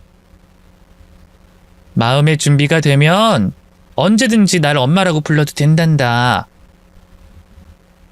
살면서 부모가 필요한 순간마다 제가 그 자리를 채워주기로 결심했네요. 삶의 의미를 잃어버린 채로 살고 있던 저에게 그 아이들은 저에게 살아갈 이유를 깨닫게 해줬어요. 아이들은 저에게 받기만 해서 미안하다고 했지만 저는 오히려 두 아이에게 받은 게 많아서 너무 고맙더라고요. 그렇게 저는 식당 일을 하면서 아이 둘을 돌봤습니다. 물론 주변의 시선은 곱지 않았어요. 이상한 소문도 돌더라고요. 미혼모에 둘이 각자 아빠가 다르다. 사실은 훔쳐온 자식이다. 자매한테 부모는 따로 있다. 국가에서 나오는 지원금 때문에 두 아이를 걷어줬다 등등 차마 입에 올리기도 민망할 정도의 소문을 들었을 땐 화도 나더라고요. 어찌나 남의 일에 관심들이 많으신지. 본인 인생이나 잘 살면 어디 덧나나요? 저는 괜찮은데 아이들이 상처받을까봐 괜히 걱정이 되더라고요. 그래서 새로 시작할 겸 이사를 가게 됐네요. 짐을 정리하다가 장롱 깊은 곳에 숨겨놓은 사진을 하나 발견하게 됐어요. 하늘나라로 간 우리 딸의 사진이었네요. 얼굴을 보면 눈물부터 나와서 일부러 사진 같은 걸 안 보고 살았는데 그날은 딸의 얼굴을 멍하니 오랫동안 보게 되더라고요. 바로 그때 첫째 애가 와서 저에게 말을 걸었네요. 괜찮으세요? 우리 딸이야. 예쁘지? 근데 낯이 좀 익은데. 우리 딸을 알아? 첫째는 사진을 유심히 보더니 무언가를 생각하더라고요. 그러다가 잠시 후 생각났어요. 나 이 아이 알아요. 예전에 놀이터에서 같이 놀았어요. 하며 기억을 해내더라고요. 우리 애랑 놀이터에서 같이 놀았다고? 네, 자주 만났는데. 이름도 기억나요. 하은이. 내 딸을 알고 있었구나. 어떻게 이런 일이... 보물섬이 아직 있을까요? 응? 보물섬? 네, 그 애랑 같이 보물섬을 만들었거든요. 같이 가볼래요? 그 애는 저를 이끌고 놀이터로 향했습니다. 우리 딸이 자주 놀던 곳이라 사고가 난 후로 일부러 그곳을 가지 않고 길을 돌아서 다녔거든요. 그날 정말 오랜만에 그 길에 들어섰네요. 자매와 함께 소꿉장난을 하던 사이였다니 생각할수록 놀랍더라고요. 첫째 애가 제 손을 이끌고 놀이터 구석에 있는 골목으로 들어갔습니다. 그곳은 폐가전이 잔뜩 쌓여있는 공터였어요. 이곳저곳을 뒤지더니 갑자기 찾았다! 하고 외치는 거예요. 그곳으로 갔더니 제 눈앞에 그림이 펼쳐져 있었습니다. 이게 우리가 만든 보물섬이에요. 울퉁불퉁한 벽면과 바닥에 사인펜과 색연필, 분필 등으로 그린 그림들이 잔뜩 있었어요. 보물섬이라는 이름을 붙여 큰 섬을 그린 후 그 안에 자신의 보물들을 그려놓은 것 같더라고요. 제 딸은 엄마라는 이름을 붙여서 제 그림을 그려 넣었더라고요. 머리카락을 위로 솟게 그리는 특유의 스타일이 딱 제 딸이 그린 그림이 맞았습니다. 제 딸의 인생에서 엄마라는 존재가 보물이었던 거잖아요. 그 아이에게는 엄마가 전부였을 거고 엄마만 믿고 있었을 텐데 저는 제 딸을 지키지 못했습니다. 엄마가 못난 탓에 딸을 먼저 보내고 말았어요. 저는 그 자리에서 주저앉아 오열하며 울었습니다. 그 작은 손으로 이 큰 그림을 그렸을 걸 생각하니 마음이 아파오더라고요. 딸이 그린 눈동자가 유독 저를 쳐다보는 것 같아서 엄마, 나는 괜찮아. 행복하게 잘 살아야 되라고 말해주는 것만 같았어요. 한 번만 딸을 만질 수만 있다면 얼마나 좋을까요? 이 소중한 걸 볼 수 있게 해준 첫째 아이에게 너무 고맙더라고요. 그래서 꼭 안아줬어요. 고맙다. 이 보물섬을 볼 수 있어서 너무 행복하네. 괜찮으세요? 괜찮아. 덕분에 위안을 얻었어. 우리 딸이 이렇게 그림을 잘 그릴 줄은 몰랐네. 이거 그렸을 때 집중하던 그 애 표정이 기억나요. 저는 보물섬 안에다가 돈도 그리고 목걸이도 그리고 차도 그려 넣었는데 그 애는 사람만 그리더라고요. 어느 날부턴가 놀이터에서 안 보이길래 이사 간 줄 알았어요. 그때 느꼈어요. 아무래도 우리가 보통 인연은 아니겠다. 어쩌면 이 만남도 먼저 간 우리 딸이 점지해 준 게 아닐까 하는 생각이 들더라고요.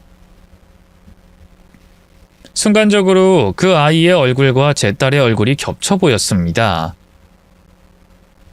우연이 아니라 운명이라고 확신한 저는 두 자매를 성인이 될 때까지 책임지기로 결심했어요. 그리고 저희는 그날부터 급격히 친해졌습니다. 서로의 마음을 온전히 보여준 순간이었죠. 참 세월이 빠르죠. 그 조그만한 두 아이는 어느새 학업을 마치고 어엿한 성인이 됐습니다. 이제는 자연스럽게 저를 엄마라고 부르곤 하더라고요. 그 사이 저는 부모님이 운영하시던 식당을 물려받아서 혼자 운영하고 있었고 가끔씩 두 딸들이 와서 도와주곤 했네요. 어찌나 똑똑한지 첫째는 의대에 합격하고 둘째는 물리학과를 지원하겠다고 하더라고요. 정말 감개무량했습니다. 그때는 이렇게까지 오랫동안 두 딸을 돌볼 거라는 걸 상상도 하지 못했거든요. 둘이 독립을 할 때까지만 내가 보살펴 주자는 마음이었는데 이제는 떨어질 수 없는 질긴 관계가 됐습니다. 대학생이라 한창 바쁘고 정신없을 텐데도 두 딸은 주말만 되면 어김없이 두 팔을 걷어붙이고 식당 일을 도왔습니다. 그러던 어느 날이었어요. 예상치 못한 손님이 식당을 찾아왔습니다. 처음 보는 여자 손님 하나가 들어와서 저를 유심히 보더라고요. 그러더니 저한테 말을 걸었어요. 아줌마가 우리 조카 둘 데리고 있었어요? 네? 누구신지... 저 두 아이 이모 되는 사람이에요. 우리 언니가 그렇게 가버리고 충격 때문에 마음을 겨우 추스렸는데 뒤늦게 찾아가 보니 아이가 사라지고 없더라고요. 그래서 내가 얼마나 찾아 헤맸는지 알아요? 이모요?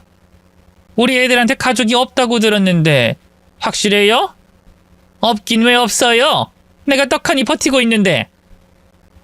남의 새끼 데려다가 친자식처럼 키우는 동안 양심의 가책 같은 거 못 느꼈어요? 정말 기가 막혀서. 어떻게 핏줄도 아닌 애를 둘이나 데리고 있냐고요? 이 아이들 할머니 되는 사람한테 부탁받아서 데리고 있었던 건 맞지만 저는 진심으로 아이들을 잘 키우려고 노력했습니다. 갈 곳 없는 아이들 걷어준 것도 죄가 되나요? 한창 키울 땐 연락 한 통 없으시더니 왜 갑자기 와서 이러시는 건지 저는 잘 이해가 안 가네요. 됐고요.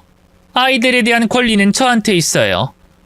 오늘부터 두 아이는 제가 책임지겠습니다. 그런 줄 아세요. 이젠 아이들 인생에 참견하지 마세요. 어차피 법적으로 내가 가족이고 핏줄이니까 자격도 나한테 있는 거예요. 아줌마한테 허락받을 필요조차 없다고요.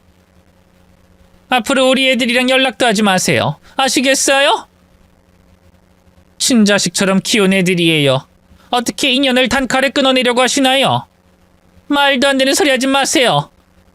어떻게 남을 친자식처럼 키워요? 그쪽도 목적이 있어서 키운 거잖아요. 검은 속내를 내가 모를 줄 알아요? 목적이라뇨?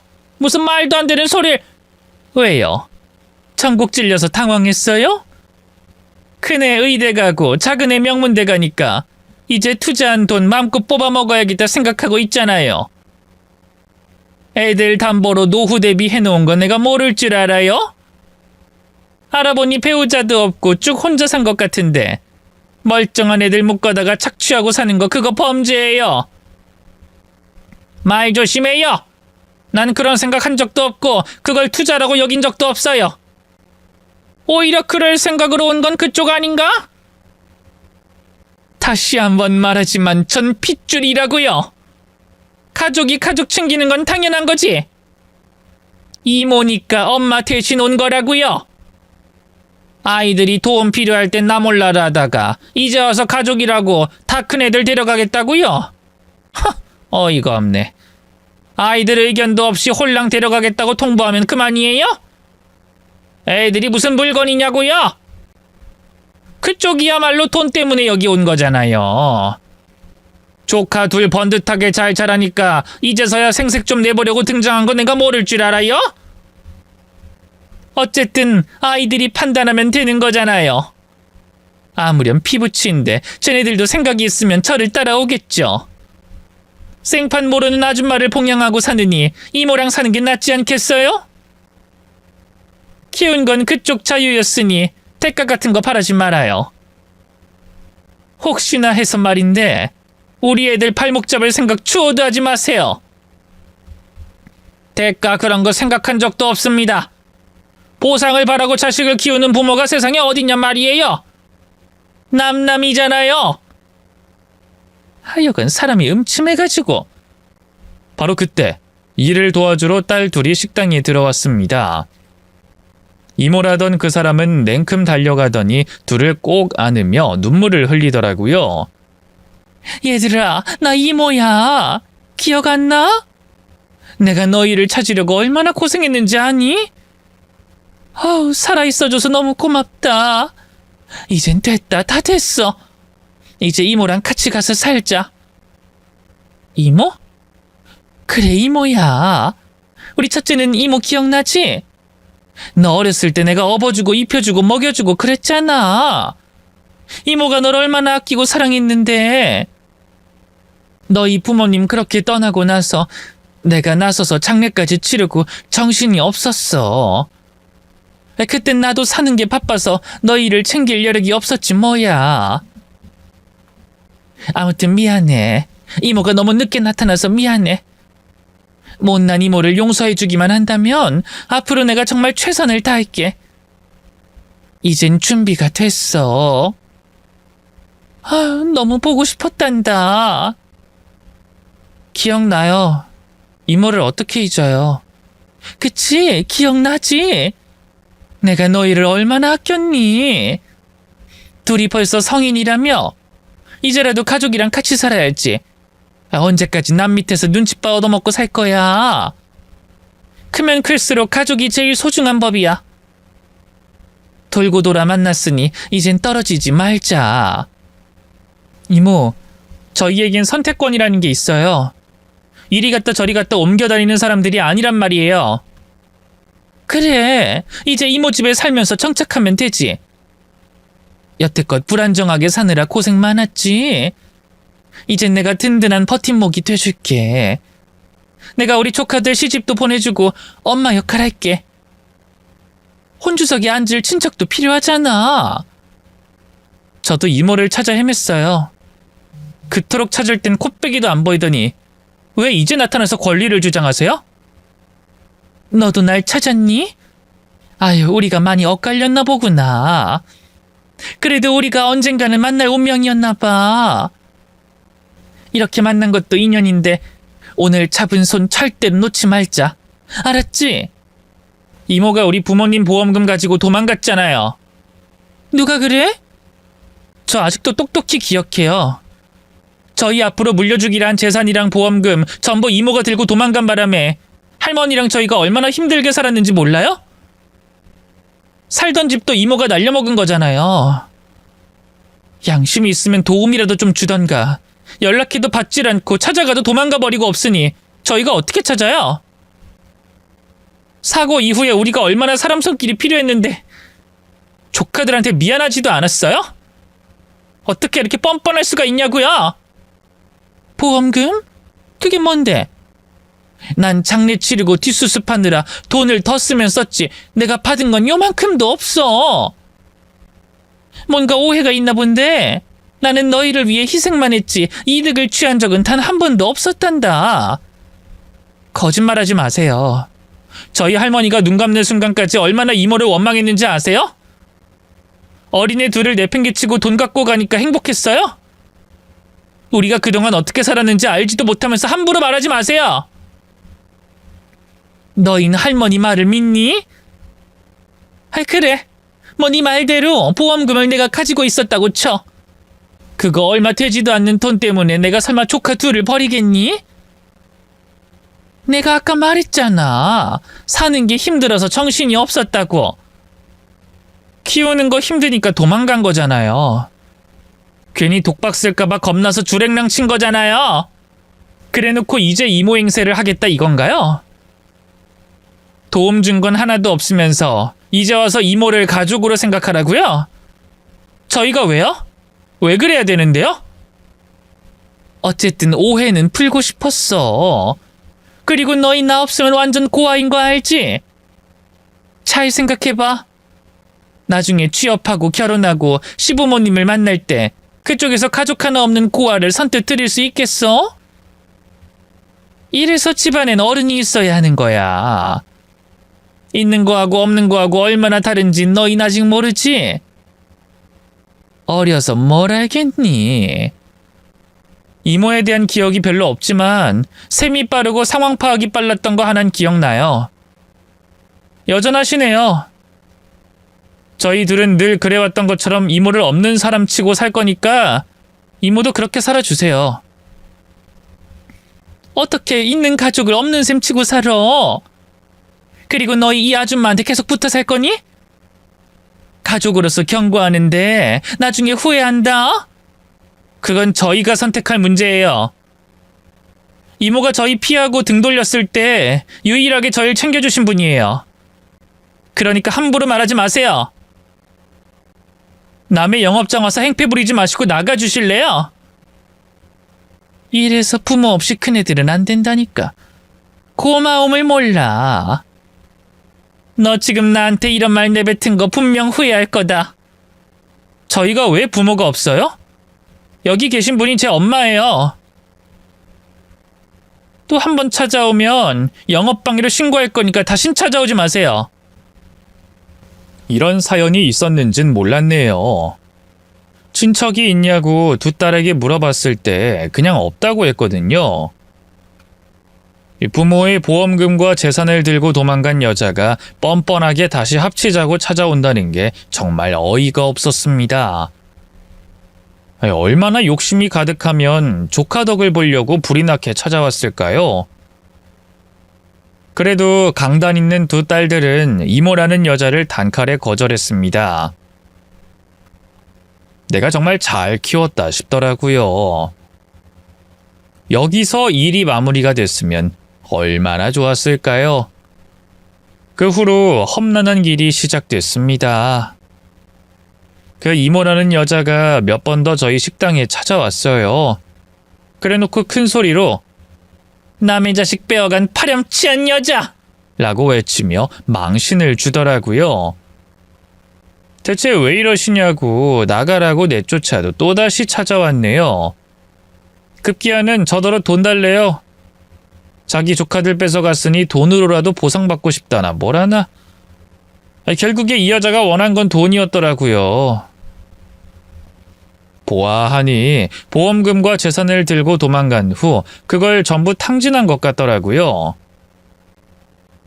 이제 어디서 돈 넣을 구멍이 없나 찾던 중 조카 둘의 소식을 들었던 거겠죠. 그래놓고 조카들을 이제 자기가 돌봐주겠다고 생색을 내고 역정을 내고 하여간 인간 같지 않은 사람들이 너무 많네요. 그 여잔 정말로 악질이었어요. 아니 글쎄 저희 식당에 별점을 교묘하게 깎고 있더라고요. 아무리 맛집이라도 별점이 낮으면 사람들이 잘 안 가잖아요. 그걸 노리고 저를 괴롭히기로 작정했는지 꾸준히 별점을 1개씩만 주더라고요. 그리고 갑자기 음식에서 머리카락이 나왔다고 고래고래 소리를 지르질 않나. 음식에서 벌레가 나왔다고 역정내질 않나. 인생을 통틀어 만나본 손님 중에 가장 최악이었어요. 제발 그만 좀 해달라고 부탁했더니 저더러 뭐라는 줄 아세요? 남의 가족 도둑질해놓고 이런 건 또 못 참나 보네? 내가 뭐 틀린 말 했어요? 이런 식당은 망해야지. 우리 손님들에게도 알 권리라는 게 있어요. 하늘에 대고 맹세코 식당 관리 허술하게 한 적 단 한 번도 없어요. 없는 소문 지어내지 말아요. 그리고 도둑질이라뇨. 말 조심해요. 참는 것도 한계가 있어요. 우리 애들을 얼마나 세뇌시켰으면 이모 소중함을 몰라. 이봐요 아줌마. 남의 자식 뺏어다가 키우는 것까진 할 수 있다 쳐도 효도받을 생각은 추호도 하지 마세요. 애들이 불쌍하지도 않아요? 그러게요. 참 불쌍하네요. 마지막 가족이라고 찾아온 이모가 이 지경이니 애들이 얼마나 실망을 했겠어요? 애들 인생은 생각도 안 하세요? 이제 성인이고 자기 앞길 잘 닦아놨으니 축복해주고 응원해줘야지. 왜 잘 살고 있는 애들한테 난동을 부리냐고요? 난동이라니? 가족이 찾아와서 함께 살자고 하는 게 난동인가요? 그렇게 치면 애들 인생 망친 건 당신이지. 걔네들한테 얼마나 많은 가능성이 열려 있었는지 알아요? 자기를 엄마라고 부르라고 명령하면서 부모 행세하는 게 정말 기가 막히네요. 의사 딸 두고 싶어서 환장하셨어요? 결국엔 그거구만. 다 키워놨더니 자매들이 벌어다주는 돈을 빼먹겠다 이거지. 그러고도 그쪽이 핏줄이에요? 애들도 생각이 있고 눈치가 있어요. 돈 빼내려고 달려드는 여자는 눈에 훤히 보인다고요. 인생에서 가장 중요한 게 돈밖에 없어요?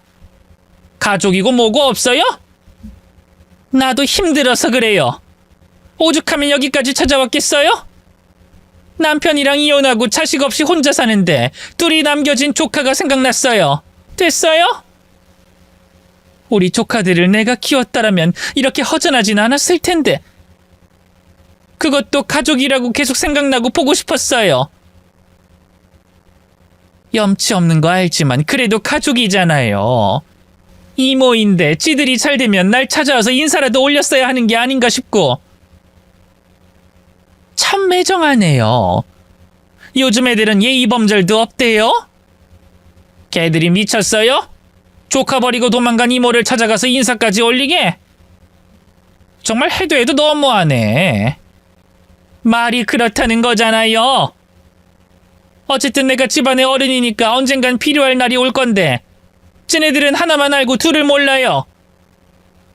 돈 관리도 그래. 어린애들이 안다면 뭘 안다고 보험금 그거 가져갔다고 생난리를 피우는지. 어쨌든 아줌마, 우리 서로 좋게 좋게 타협합시다. 솔직히 아줌마도 여태껏 키운 거 아까워서 이러는 거잖아요. 본전 심리 때문에 이러는 거 다 알아요. 나중에 내가 보상을 할게. 그러니까 조카들한테 엄마 행세하지 말아줘요. 나중에 얼마나 혼란스럽겠어. 걔네들이 나중에 결혼하고 애 낳아봐. 아줌마한테 할머니 소리 하면서 살아야 된다니까? 족보가 완전히 꼬이는 거잖아요. 그건 우리가 알아서 해요. 어쨌든 나는 두 딸들이 원하는 방향대로 맞춰줄 생각이니까 나한테 보상을 하겠다느니 어쩐다느니 그딴 말 집어치워요. 그리고 우리 가게 망하게 하려고 작정했어요? 좋은 말로 할 때 괴롭히는 거 멈춰요. 멈추지 않으면 내가 진짜 가만 안 있을 거야. 하지만 그 여자는 멈추지를 않았어요. 괜히 저한테 화풀이라더라고요. 그 여자 때문에 어찌나 스트레스를 받았는지 머리가 빠질 지경이었다니까요. 아무튼 그 여자의 괴롭힘이 이어지고 저도 스트레스를 받고 시기적으로도 안 좋은 일이 터지는 바람에 손님이 뚝 끊겼고 버티고 버티다가 결국엔 가게를 폐업할 수밖에 없었습니다. 가게를 일으키는 건 수십 년이 걸렸지만 망하는 건 순식간이더라고요. 그때는 정말 너무 힘이 들더라고요. 부모님에게 물려받은 식당이었기 때문에 더 가슴 아팠어요. 딸 둘에게는 내색하지 않고 그저 힘이 들어서 관뒀다고 이제는 쉬면서 청소 일이나 좀 다닐까 생각 중이라고 했네요. 방에서 혼자 눈물을 훔치며 감정을 숨겼습니다. 괜히 이모 때문이라는 소리를 하면 딸들이 미안해할까봐 입도 뻥끗하고 싶지 않더라고요. 제가 좀 더 견고히 자리를 잡았더라면 그런 여자 하나 때문에 망하는 일은 없었을 텐데 전부 제 탓 같았습니다. 나중엔 정말 그 여자 말대로 내가 두 딸들을 억지로 붙잡고 있는 걸까? 핏줄도 아니면서 세뇌를 시키고 있는 걸까? 스스로 의심이 들더라고요. 가게를 접고 저는 당분간 집에서 쉬면서 다른 일자리를 알아봤고 두 딸들은 학업에 열중한다고 바쁘게 보냈습니다. 이제는 각자 흩어져서 살았기 때문에 집에 오지 않으면 얼굴을 볼 수가 없었네요. 보고 싶지만 괜히 바쁠까봐 연락을 자제하게 되더라고요. 그렇게 긴 시간 동안은 딸들과의 교류를 자주 하지 못한 채 흘려보냈어요. 서운하다기보다는 미안하고 보고 싶은 마음뿐이었습니다. 그리고 무너진 모습을 보이기 싫었는데 오히려 다행이라 생각했어요. 그러던 어느 날이었죠. 두 딸이 정말로 오랜만에 집을 방문한 거예요. 너무 반가운 마음에 상다리가 부러질 정도로 한상 거하게 차려줬어요. 밥을 다 먹고 난 후 딸 둘이 저에게 기니 할 말이 있다고 불러 앉히더라고요. 그리고 봉투 하나를 내밀었습니다.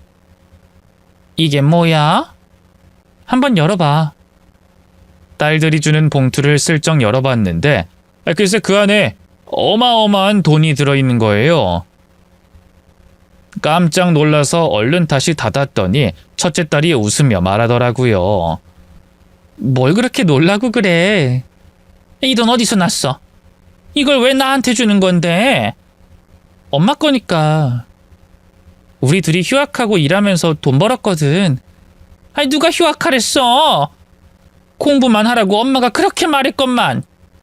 에이, 우리도 성인이고 알 거 다 아는 나이야. 우리 인생은 우리가 알아서 책임질 거니까 걱정 마셔.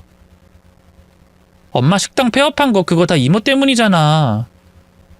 아이 그럼 그것 때문에 공부 중단하고 돈만 벌었던 거야? 아이, 엄마는 이 돈 못 받아. 너희 둘이 필요한 데다 써. 그래도 받아줘. 고맙고 미안해서 그래.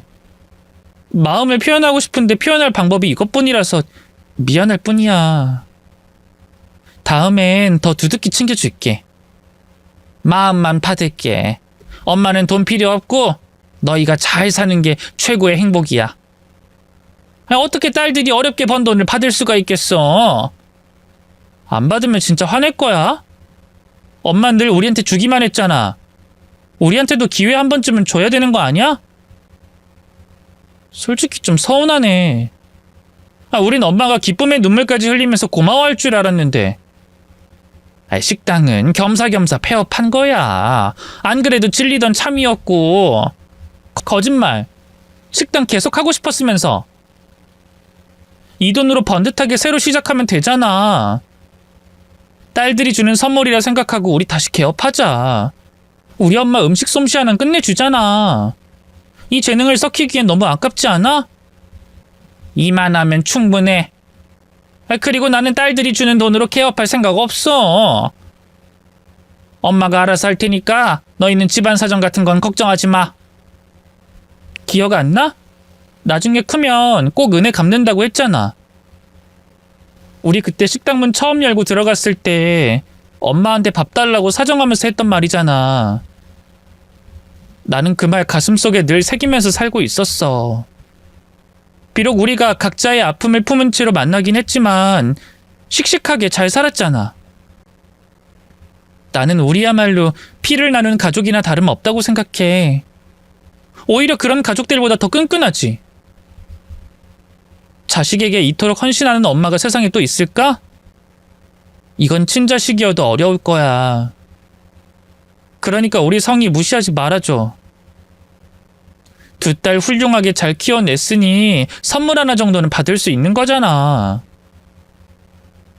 그 말을 듣는데 어찌나 눈물이 나오던지 두 딸 앞에서 아주 통곡을 하며 울었습니다. 문득 그때가 떠오르더라고요. 삶을 포기한 채로 살아가던 그때 두 아이의 등장으로 제 인생이 많이 달라졌네요. 우리는 서로에게 인생의 구원자인 셈이었습니다. 두 딸이 다 커서 엄마를 챙길 줄도 알고 기나긴 세월을 버텨냈더니 이런 날도 오네요. 결국 저는 두 딸이 마련해준 돈으로 다시 식당을 차리게 됐습니다. 잠깐 쉬어서 그런지 더 열정이 생기더라고요.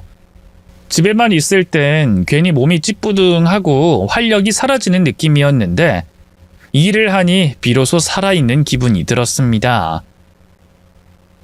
역시 저는 일을 하며 먹고 살아야 할 팔자인가 봅니다. 다행히도 식당은 잘 운영됐고 단골 손님들도 금방 생겼어요. 그때 그 가게 주인이 저라는 걸 알고 멀리서 찾아오시는 분들도 꽤 있더라고요. 다른 곳에 가면 그 맛이 안 난다면서 최대한 길게 일해달라는 손님의 말을 들을 때마다 정말 뿌듯합니다.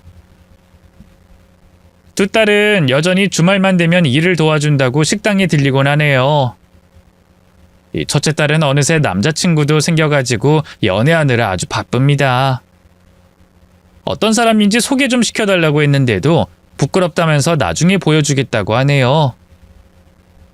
그리고 둘째는 무슨 발명을 해가지고 거기에 꽂혀서 관련 동호회에도 가입하고 벌써부터 인맥이라는 게 생겼더라고요. 제가 기른 두 딸이지만 정말 이렇게 훌륭하게 자랄 줄은 몰랐어요. 항상 감사하게 생각하고 있습니다. 친딸을 잃은 그때 저는 인생이 멈춘 것 같았습니다. 더 이상의 행복과 기쁨은 없을 거라 생각했어요. 그냥 죽은 듯이 살다가 그렇게 인생이 끝나는 거겠지 생각하며 살았는데 두 딸을 얻게 된 덕분에 저는 웃음을 되찾고 행복을 알아가며 살게 됐네요. 아마 이 세상을 떠나는 그 순간까지 제 친딸이 아른거릴 것 같아요. 엄마니까요. 하지만 이제는 인생을 바라보는 시각이 많이 달라졌어요. 제가 살아가는 하루하루가 제 딸이 누리고 싶었던 날들이잖아요. 엄마가 대신 많은 것들을 경험하고 의미 있게 살아간 후 나중에 만나면 제 인생이 이러했노라 라고 말해주고 싶어요. 비록 못난 엄마지만 살면서 딸을 너무 그리워했다고, 단 하루도 사랑하지 않은 적이 없다고 전해주고 싶습니다. 그리고 어린 시절 같이 보물섬을 그리던 그 친구에 대한 안부도 전해주고 싶네요. 제 마음속의 보물섬에는 제 친딸과 두 딸이 있어요. 딸이 셋이나 있는 셈이네요. 나중에 제 두 딸이 결혼을 하고 가정을 이룰 때가 오겠죠. 그때가 되면 엄마로서 많은 조언을 해줄 수 있는 현명한 사람이 되고 싶어요. 배울 건 없고 가진 건 많이 없지만 그래도 부끄러운 엄마가 되지 않도록 열심히 살아보려고 합니다. 똑똑한 딸을 둘이나 데리고 살아서 쫓아가기 힘드네요. 어떤 분들은 저에게 물어보십니다. 자식 교육을 도대체 어떻게 시켰냐고요. 학원은 어딜 보냈냐고 물어보시더라고요. 그럴 때마다 저는 아이들이 원하는 대로 하도록 내버려 둔 게 다라고 말하곤 합니다. 정말 그랬거든요. 저는 앞으로도 두 딸이 행복할 수만 있다면 어떤 길이든 적극적으로 응원해 줄 생각이에요. 살다 보면 각자의 사정이라는 게 있고 이런 가정 저런 가정이 있잖아요. 저희같이 피는 섞이지 않았지만 끈끈한 가족이 있답니다. 새 여자가 알콩달콩 살아가는 이런 모습 어떠신가요? 이제는 별다른 욕심 없이 이렇게 무탈하게만 살아간다면 소원이 없을 것 같네요. 아무튼 앞으로도 성실하게 잘 살아가도록 하겠습니다. 넋두리처럼 제 인생 얘기를 했는데 저의 이야기가 누군가에겐 희망이 됐으면 합니다. 인생에 봄날이 없는 것 같아도 꽃을 따라가다 보면 꽃길이 열리고 그 길 속으로 들어가다 보면 봄날이 펼쳐질 거라 생각해요. 인생은 생각하기 나름이라는 걸 마음속에 새기며 살아가렵니다. 그럼 모두 행복한 하루 보내시고요. 늘 좋은 일만 가득하시길 바라겠습니다. 감사합니다.